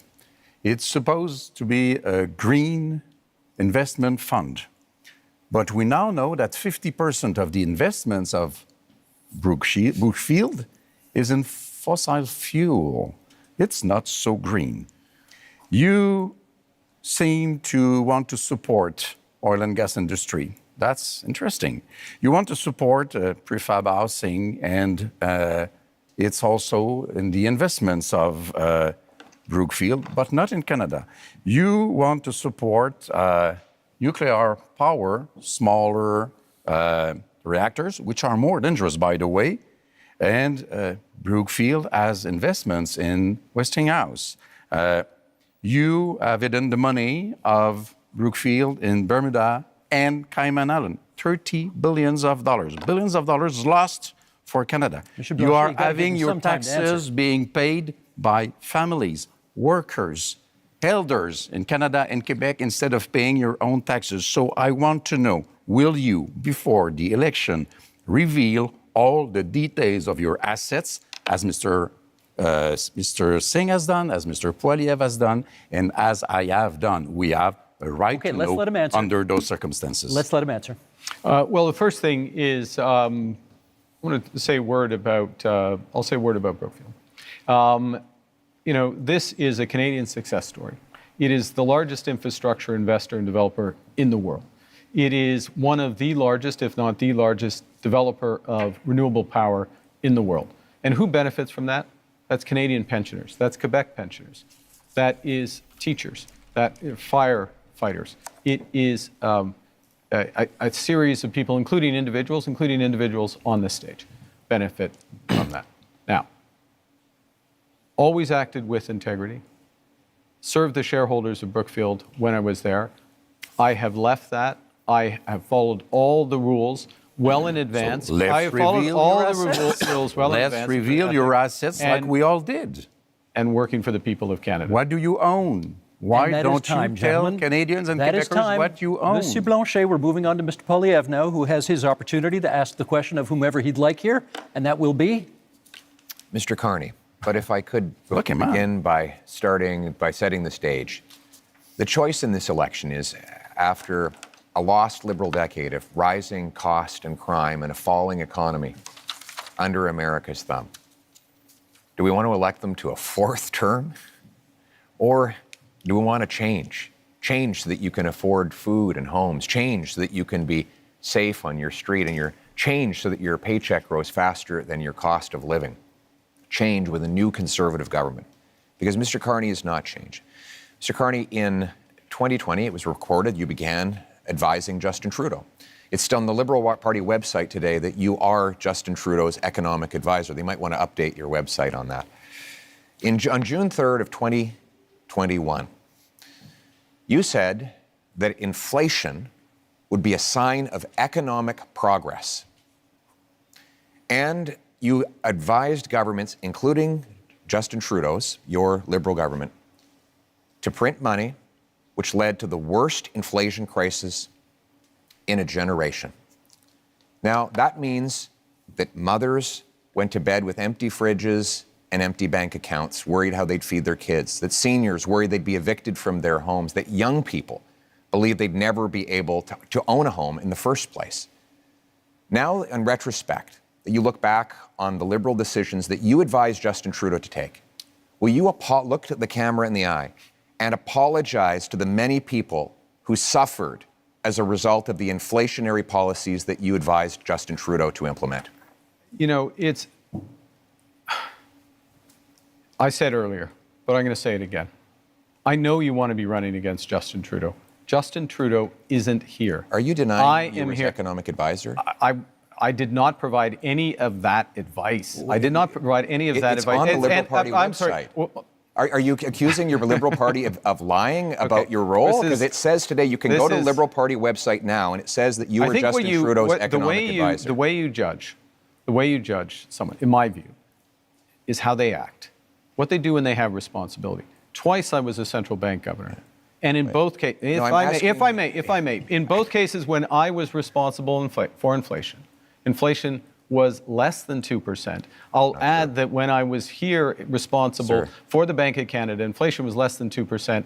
Our dollar was at parity. That is the kind of success that I can deliver for this country coming out of this crisis. And what is at stake here? You were the economic advisor to Justin Trudeau that gave us the worst inflation that we have had in a generation, because the policies that you implemented and those of the MPs that are still in your ministry. To the fellow Canadians, crisis which the last 10 years has been about the Liberals.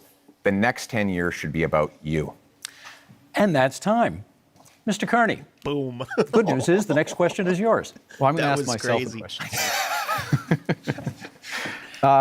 Actually, I'm going to ask a question which has been troubling me. And it's troubling me because, you know, we are in a very dangerous and divided world.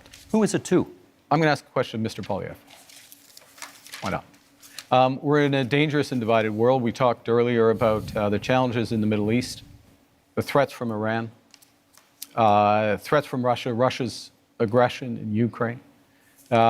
We have the threats from China, which I raised. We have the United States, which is fundamentally changing its security relationships, its commercial relationships. We have all this. And in the context of that, everyone on this stage, Mr. Blancet, Mr. Singh, myself, we have our top secret security clearance. We have our top secret security clearance. I got mine within 3 weeks. It wasn't hard, but I felt it was important that I had it so I could be in a position to be informed about that dangerous world and take decisions at. And Mr. Poilievre, it is now 950 days, if my numbers are right, since you've had the opportunity to get your top secret security clearance and you've refused? Why? Well, first of all, I have got my security clearance when I was a minister. I got top secret clearance at the time, so there's no problem getting that.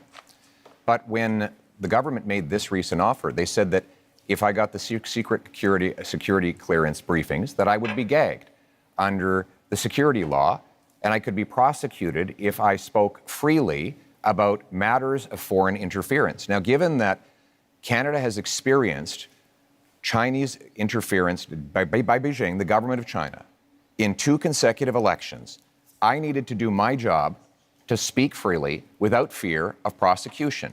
And that was not something I would be allowed to do. Even Thomas Mulcair, the former leader of the NDP, said that when he was the leader of the opposition, he never would have accepted the kind of gag order that your government and Mr. Trudeau's government was attempting to impose on me. And it's good that I'd made that decision, because it has allowed me to speak freely about things like the case where one of your candidates, sir, actually said that he wanted to send a political opponent to China under a bounty threatening his life or imprisonment, and you refused to get rid of him. Now, it might have something to do with the fact that you went to China not long ago to get a $250 million loan for your company.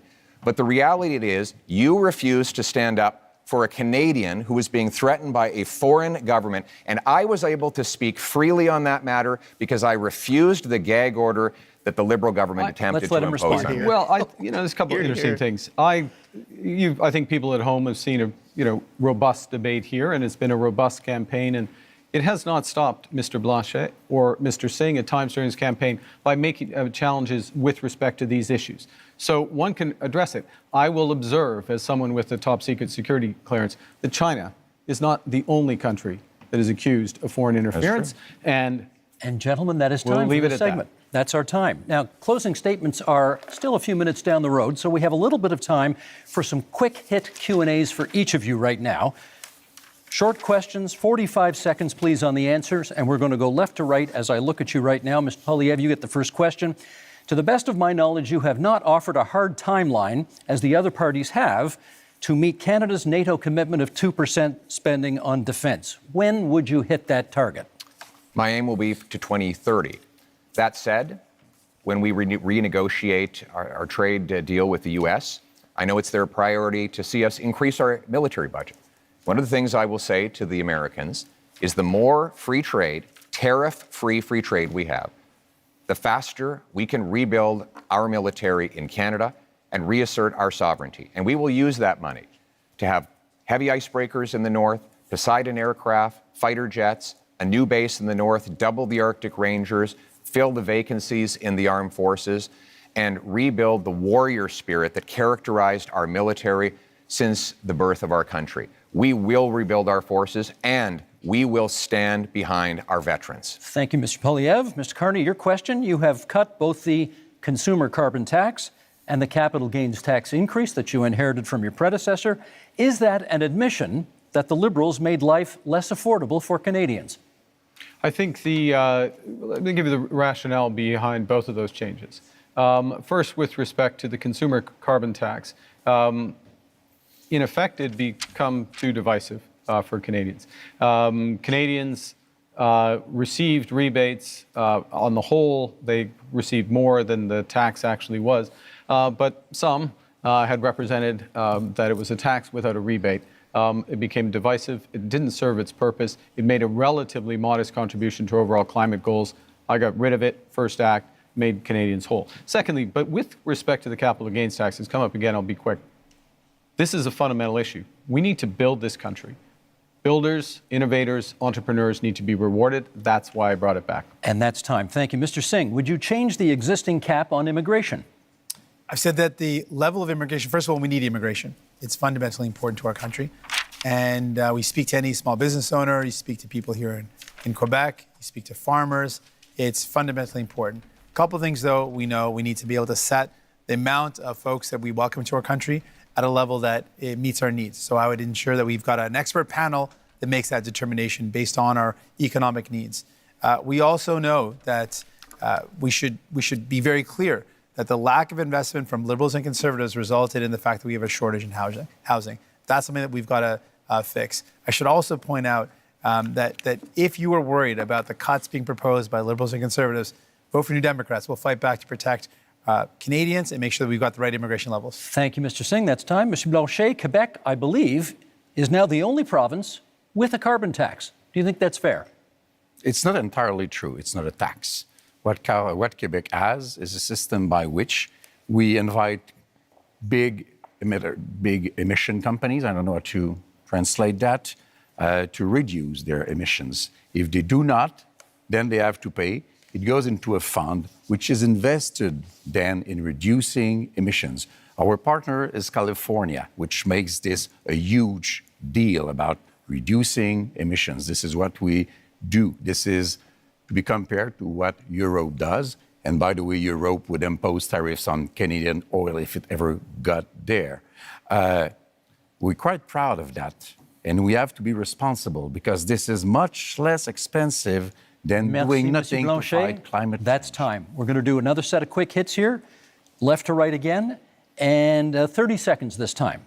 Monsieur Poilievre, you've previously promised to defund the CBC as one of your very first acts as Prime Minister. Is that still the plan? Yes, CBC will continue to operate as a self-funded, Canadian-owned and controlled non-for-profit that raises money like other media organizations through sponsorships, subscriptions, advertising, licensing fees, and countless other things that will ensure Canadians who still want to listen and view its content will be able to do so. And at the same time, we'll allow freedom of the press so that everybody has their voice heard and they can make their own decisions. Thank you, Mr. Carney. The next question to you, 30 seconds. Would you remove some of Canada's legal tax avoidance loopholes that companies that you have worked for have used? Look, I think that what we need to do is undertake a comprehensive review of our corporate tax system and do that on the basis of the right principles. We've got to have fairness, transparency, sustainability, and competitiveness. So we need a tax system, a corporate tax system, including being part of an international minimum corporate tax through the OECD. And that is time. Mr. Singh, the question for you is, if you hold the balance of power after this election is over, what would your price be to support another party? We've laid out our priorities. We want to make sure we bring down the cost of groceries, build homes that people can afford. I can also tell you that we would defend CBC, unlike Mr. Poilievre, who wants to cut it, and we would close tax loopholes and offshore tax havens, even though Mr. Carney didn't respond to that.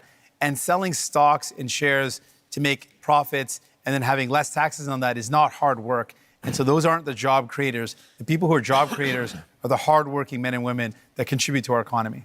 Thank you, Mr. Singh. Monsieur Blancet, kind of the same question. If you hold the balance of power in the next minority parliament, if it is that, what would be the price of your support?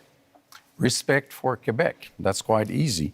I don't want to go against what Canada wants to do for itself, but I don't want Canada to impose an economic vision or a multiculturalist vision on Quebec, which is different in terms of language and values and secularity and equality between people. So I want to be a partner, and if Quebec is respected, Canada has nothing to fear from the Bloc because we vote for what is good for Quebec. It only has to be good for Quebec. Thank you, Monsieur Blancet. Now, we have one last question for each of you. We'll go right to left this time as I look at you. Bit of an offbeat question. Monsieur Blancet, what is your biggest regret during this campaign? That's a very good question. I'm not very fond of regrets, I would say, but we should have started sooner to see that we had to create the environment for a deal in which Quebec and Canada would be, one bigger than the other, but partners to be stronger in front of Mr. Trump and showing that maybe nobody here is the partner to let go alone without being surveyed or controlled or supervised by a Quebec voice. Thank you, Mr. Blancet. Same question, Mr. Singh. Your biggest regret of this campaign? Not being able to meet as many people as I would love to have. It's a short campaign, and so I can't get to as many communities that I wanted to.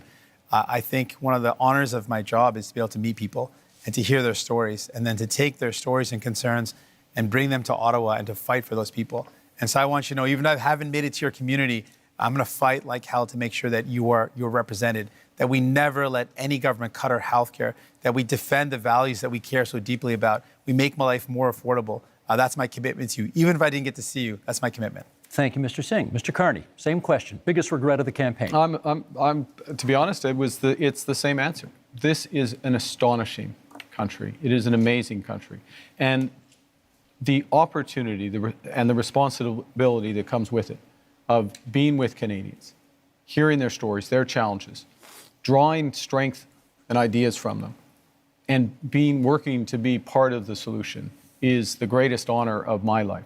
But the regret is that it is also a big country, and it is a short period of time. Mr. Poilievre, last word to you. I actually agree with these two gentlemen. I had a rule that at all my rallies, even when they're really big, I would stand in front of a flag and greet every single person and hear their stories and learn their struggles. And that was always touching to me, that they would put their faith in me or in any of us. Yep. But we've been in such a rush because we have to get off to the next event, so we haven't been able to stop and do that. And I want you to know out there, I haven't forgot about you. Thank you.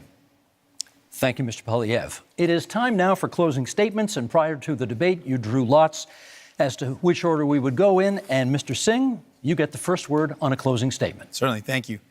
Because you voted for New Democrats, we were able to build this country that we love. Universal health care and pensions, because you voted for us. Because you voted for New Democrats, we were able to fight to bring in dental care, pharmacare, and childcare. Because you voted for us, because you supported us. You have the power with your vote to send more New Democrats to Ottawa, to continue that fight, to make sure that no government cuts the things that we hold dear, like our health care, to ensure that we can do everything possible to make life more affordable by making it more affordable to buy your groceries and to get a home. I'm asking for your support in this election so that I can continue to fight to defend the things that make Canada, Canada, the things that we hold dear, the things that make us proud to be Canadian. Thank you, Mr. Singh. Mr. Carney. We are facing the biggest crisis of our lifetimes. Donald Trump is trying to fundamentally change the world economy, the trading system. But really what he's trying to do to Canada, he's trying to break us so the U.S. can own us. They want our land, they want our resources, they want our water, they want our country. And we're all going to stand up against Donald Trump. I'm ready. I've managed crises over the years. I've built strong economies. We will fight back with counter tariffs. We will protect our workers and those businesses, and we will build the strongest economy. We will build Canada strong. I'm asking for your support, the honor of doing so. Thank you. Thank you, Mr. Carney. Monsieur Blancet. For 260 years and a little bit more, les Français, devenus des Canadiens, devenus des Canadiens français, devenus des Quebecois, you have tried to have them become Canadians like all Canadians. But to no avail, we are different. So let's be economic partners. Let's have a voice chosen by and for Quebecers, an ally for Canadians as equals in front of Mr. Trump. Monsieur Poilievre. Only in Canada could someone start where I began and get to this stage. I was born to a single mother and adopted by school teachers who raised me to believe in the incredible Canadian promise that anyone who worked hard could do anything. That promise feels broken today. Many of you worried about paying your bills, feeding your families, or ever even owning a home. You're worried your kids are in danger. But I'm here to say it doesn't have to be this way. With change, we can restore the Canadian promise so that hard work gets you a beautiful house on a safe street under a proud flag. We can do it with hope for a change. Gentlemen, thank you for a very spirited debate tonight. 2 quick points before we go. Number one, One of you celebrated your 60th birthday yesterday on this stage. Yves-François Blancet, bon anniversaire. Bon anniversaire. Merci beaucoup. Merci. Secondly, you'll notice we didn't have to change the time of this debate because the Leafs already clinched the Atlantic Division title, and therefore we didn't need to move the debate to accommodate a hockey game. I'm getting back at my colleague who was in this position last night, and okay, go Habs go, that's fine. With that, we're done. Thank you, leaders, for being here tonight. We are just 11 days from Election Day, April 28th, but there are many ways that you can cast your ballot starting tomorrow at advance polls. If you intend to vote by mail, that deadline is April 22nd. Make sure to check your voter card for details or contact Elections Canada. This is your democratic right, and we hope you use it. Thank you so much for being with us tonight. I'm Steve Paikin. Good night from Montreal.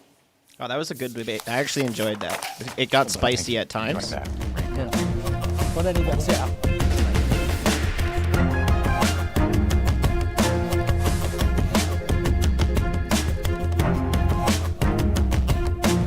Wow, I'm surprised Pierre and Carney are actually talking right now.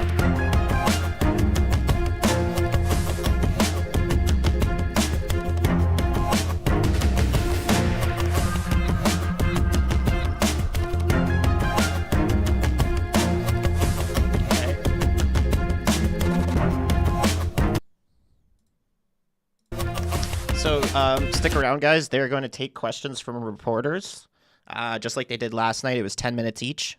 So there'll be 10, 10, 10. I think it was Jagmeet that started last time, and then it was Carney, then it was Pierre Poilievre. So we're going to stick around and watch that, listen to them, take questions from reporters.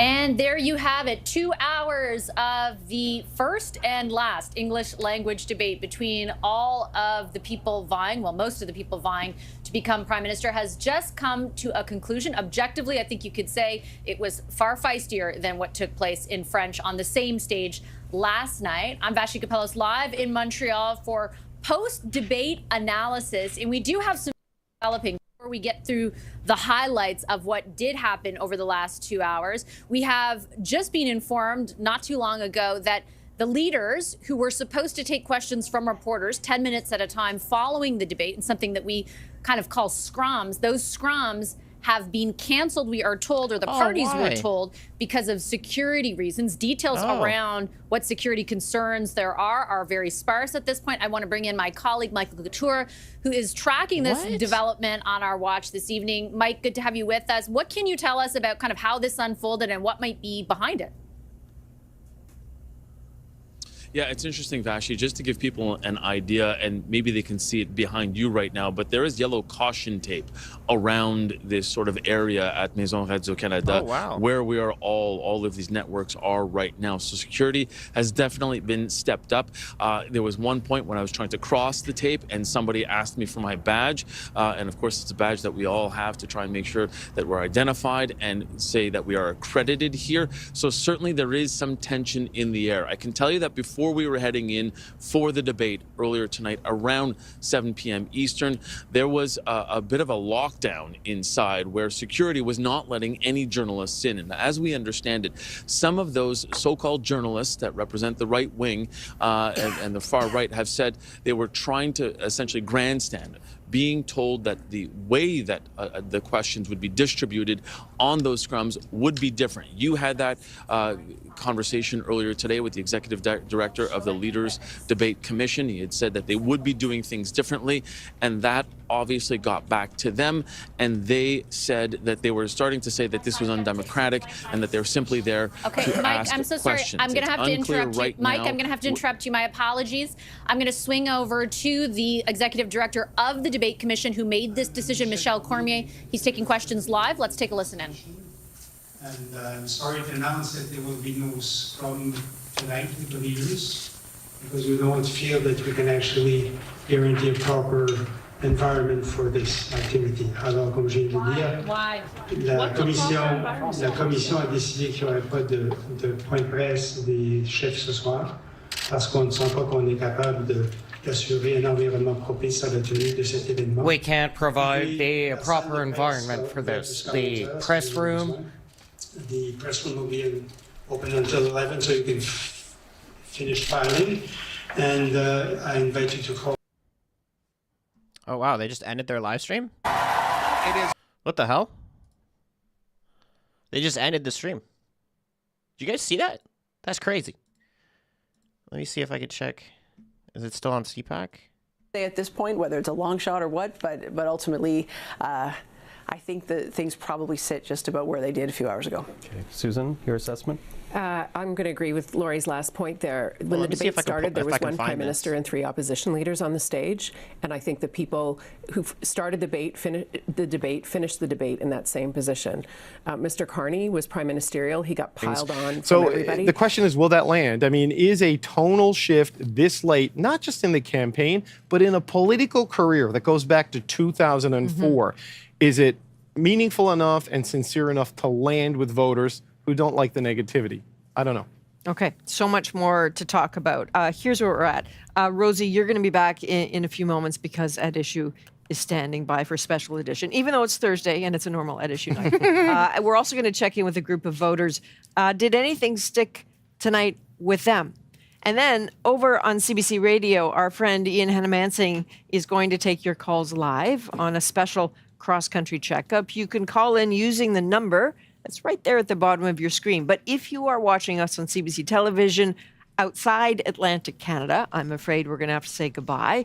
However, live special coverage continues on CBC News Network or wherever you stream CBC News. We are just getting started right here in Montreal.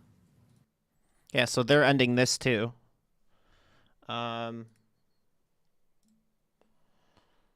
That he's too hard-edged, he has too much of a hard shell around him. Wow. I think you start to see towards the end of the debate a little bit, him starting to kind of show that more emotional side while he's... So they were supposed to have a scrum, right? 10 minutes each for everybody, just like they did yesterday, where they took questions from reporters.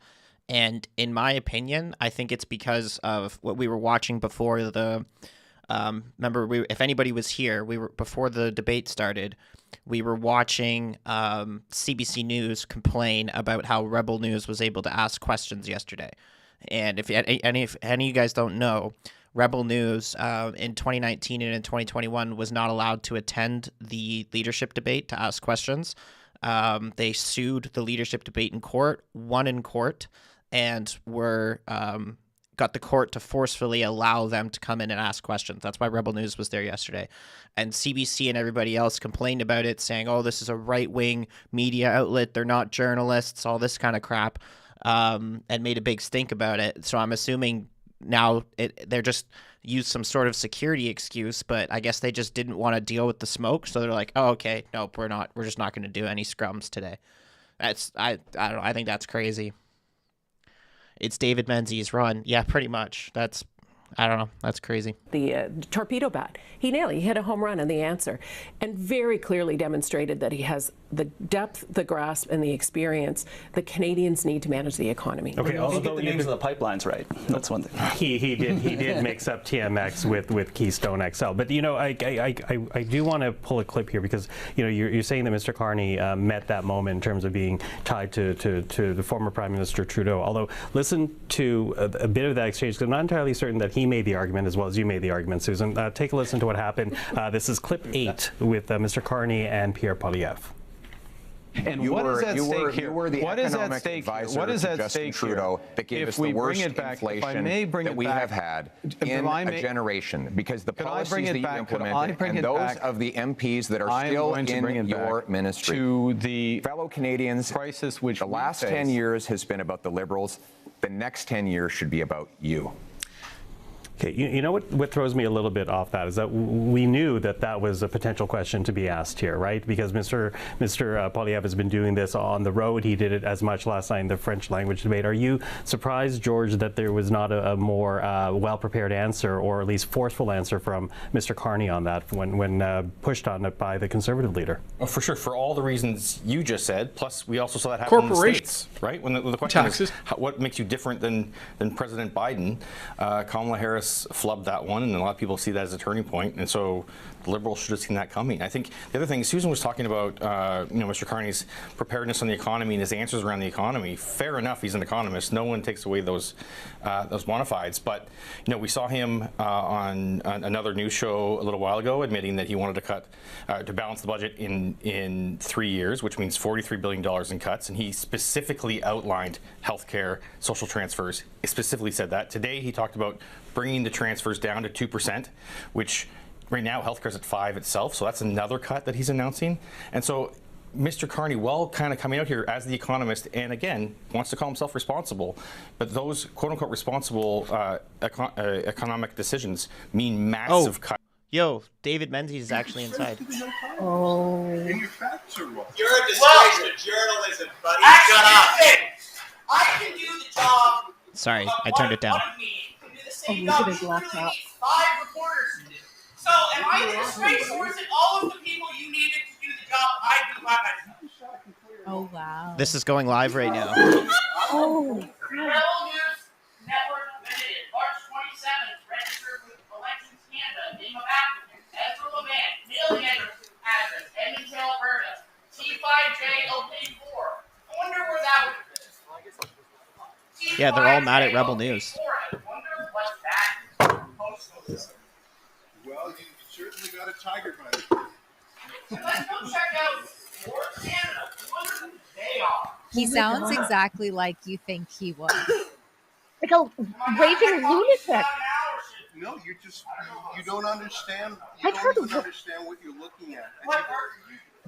I knew it. I knew it. The security problem was all over Rebel News because the other journalists don't want them there. Yes, the really exceptional work you're doing.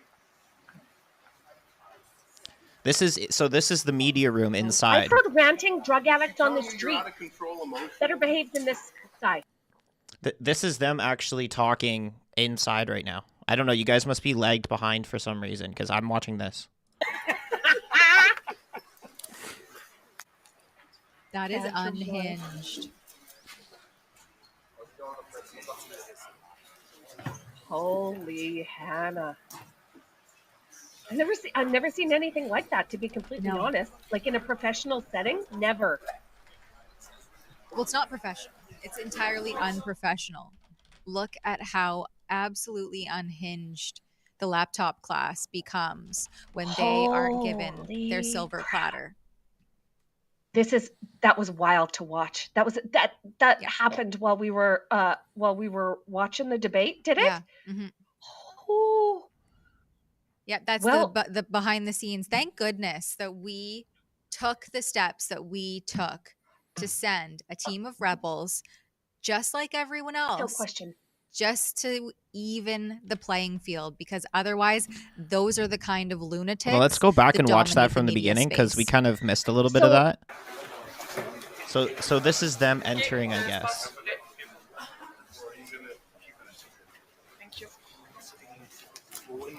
See, there's Ezra. Okay. David Menzies. I had a heart-to-heart with Mr. Cormier, and I think we found common ground. It's the common ground. Well, I'm kidding around. I don't know what these. Yesterday, I think the independent journalists were a little bit too independent, and the regime journalists are too friendly with the regime. And I've seen a full court press by regime journalists over the last 24 hours to bring in limits to what independent journalists can do. You mean third-party advertisers, Ezra? Can you talk about the $180,000 you're spending to do advertising, voter contact, both through For Canada and into Rebel News Network Limited? See, you're wrong on that, and that's what concerns me, is that For Canada is a different group. It was registered. It paid $170,000 to Rebel News Network Limited. Is that not true? You're getting your facts wrong, Justin. And I want to make sure you're careful. We were actually talking about the CBC, who want us out of here. The CBC wanted. Yeah, the CBC wanted them. I knew it. The CBC wanted Rebel News out. The CBC were outraged that Mr. Carney let us in. The CBC had 4 questions yesterday. Rebel News had 4 questions yesterday. The CBC thinks that's normal, and it's abnormal that we do it. I was talking to you about about your accreditation asking questions, or was it about the incident here? It was about neither. It was actually about, what's his name, the Ball guy in CBC? Wow. Maybe Cochrane. Yeah, I mean, Cochrane wanted me kicked out. I ain't leaving. Cochrane's really thin skinned. I talked to Rosemary Martin too. I invited her to a challenge, and she declined. But that had nothing to do with it. Anyways, I want to get back to the journalism here, but it's a pleasure to be in the center of the attention. I want to give a shout out to my fellow independent journalist, Keem Bexton, proud alumnus of Rebel News. Ailey's not associated with us, but I admire his independence. And I would like to encourage everyone who's watching. You can be a journalist. If you've got a phone, you're a journalist. If you've got a Facebook page, you're a journalist. Yes, it is, Judy. In fact, independent journalists hire Trump and fundraise off of. I don't know. You're a government journalist. Every single one of you. No, he's not. No. I'm not government journalist. If you get the government subsidy, you're a government journalist. I'm not a government. Who do you work for, sir? I work for the Canadian Press. Canadian Press gets massive grants from the government. Oh my God. It's an admissions and funding. You're literally wearing a liberal lanyard. Because I follow the liberals. You know how it works. You're independent. You're owned by the government. Oh, May I ask you, what do you think about the third-party advertisers that are supporting this? Only your own media can ask you questions. All right. Why don't you answer his question? What was his question? I didn't hear the question. I'm flattered to be here. Let me just say this. I think that journalism needs to be democratized. And I think it's sort of creepy that the enemies of Rebel News in the press gallery stop us from asking questions of politicians 99% of the time. Once every 4 years, we're allowed to put a couple of questions to these high priests of politics. And there's a total freak out in the press gallery. Like, seriously, it's like leap year. 15 minutes every 4-year season, we're allowed. Oh. Can you move your scrum now? We want to watch this guy debate. Thanks very much. Okay, thank you. I love that Ezra called them high priest apologists. How absolutely fitting.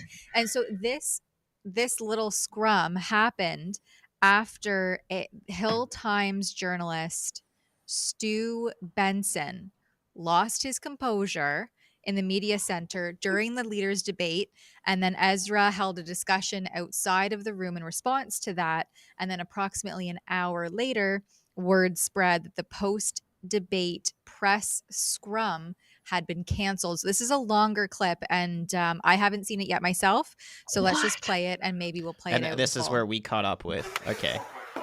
So this is what we tuned into. You guys threatened to sue, so that's why they got the 4 questions, because the commission... You're making that up. You're lying again. When did the CDC get 4 questions? Yesterday. Yes, after they had already told it to you, because you threatened to sue. You're lying again. I'm not. Because don't you have a third-party advertising truck you don't take care of? Yeah, so that's what we already saw that. So yeah, basically it was just Rebel News being there. The other media doesn't like Rebel News, so they just basically canceled the scrum. I find that crazy. That's insane. That's insane. So maybe there's something else we can tune into here, but we're probably going to call it here in a minute.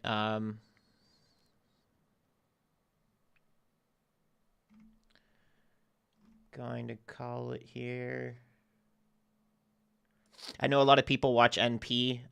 Northern Perspective is going to be going for a bit, so if anybody wants to tune in and watch that, you're more than welcome to.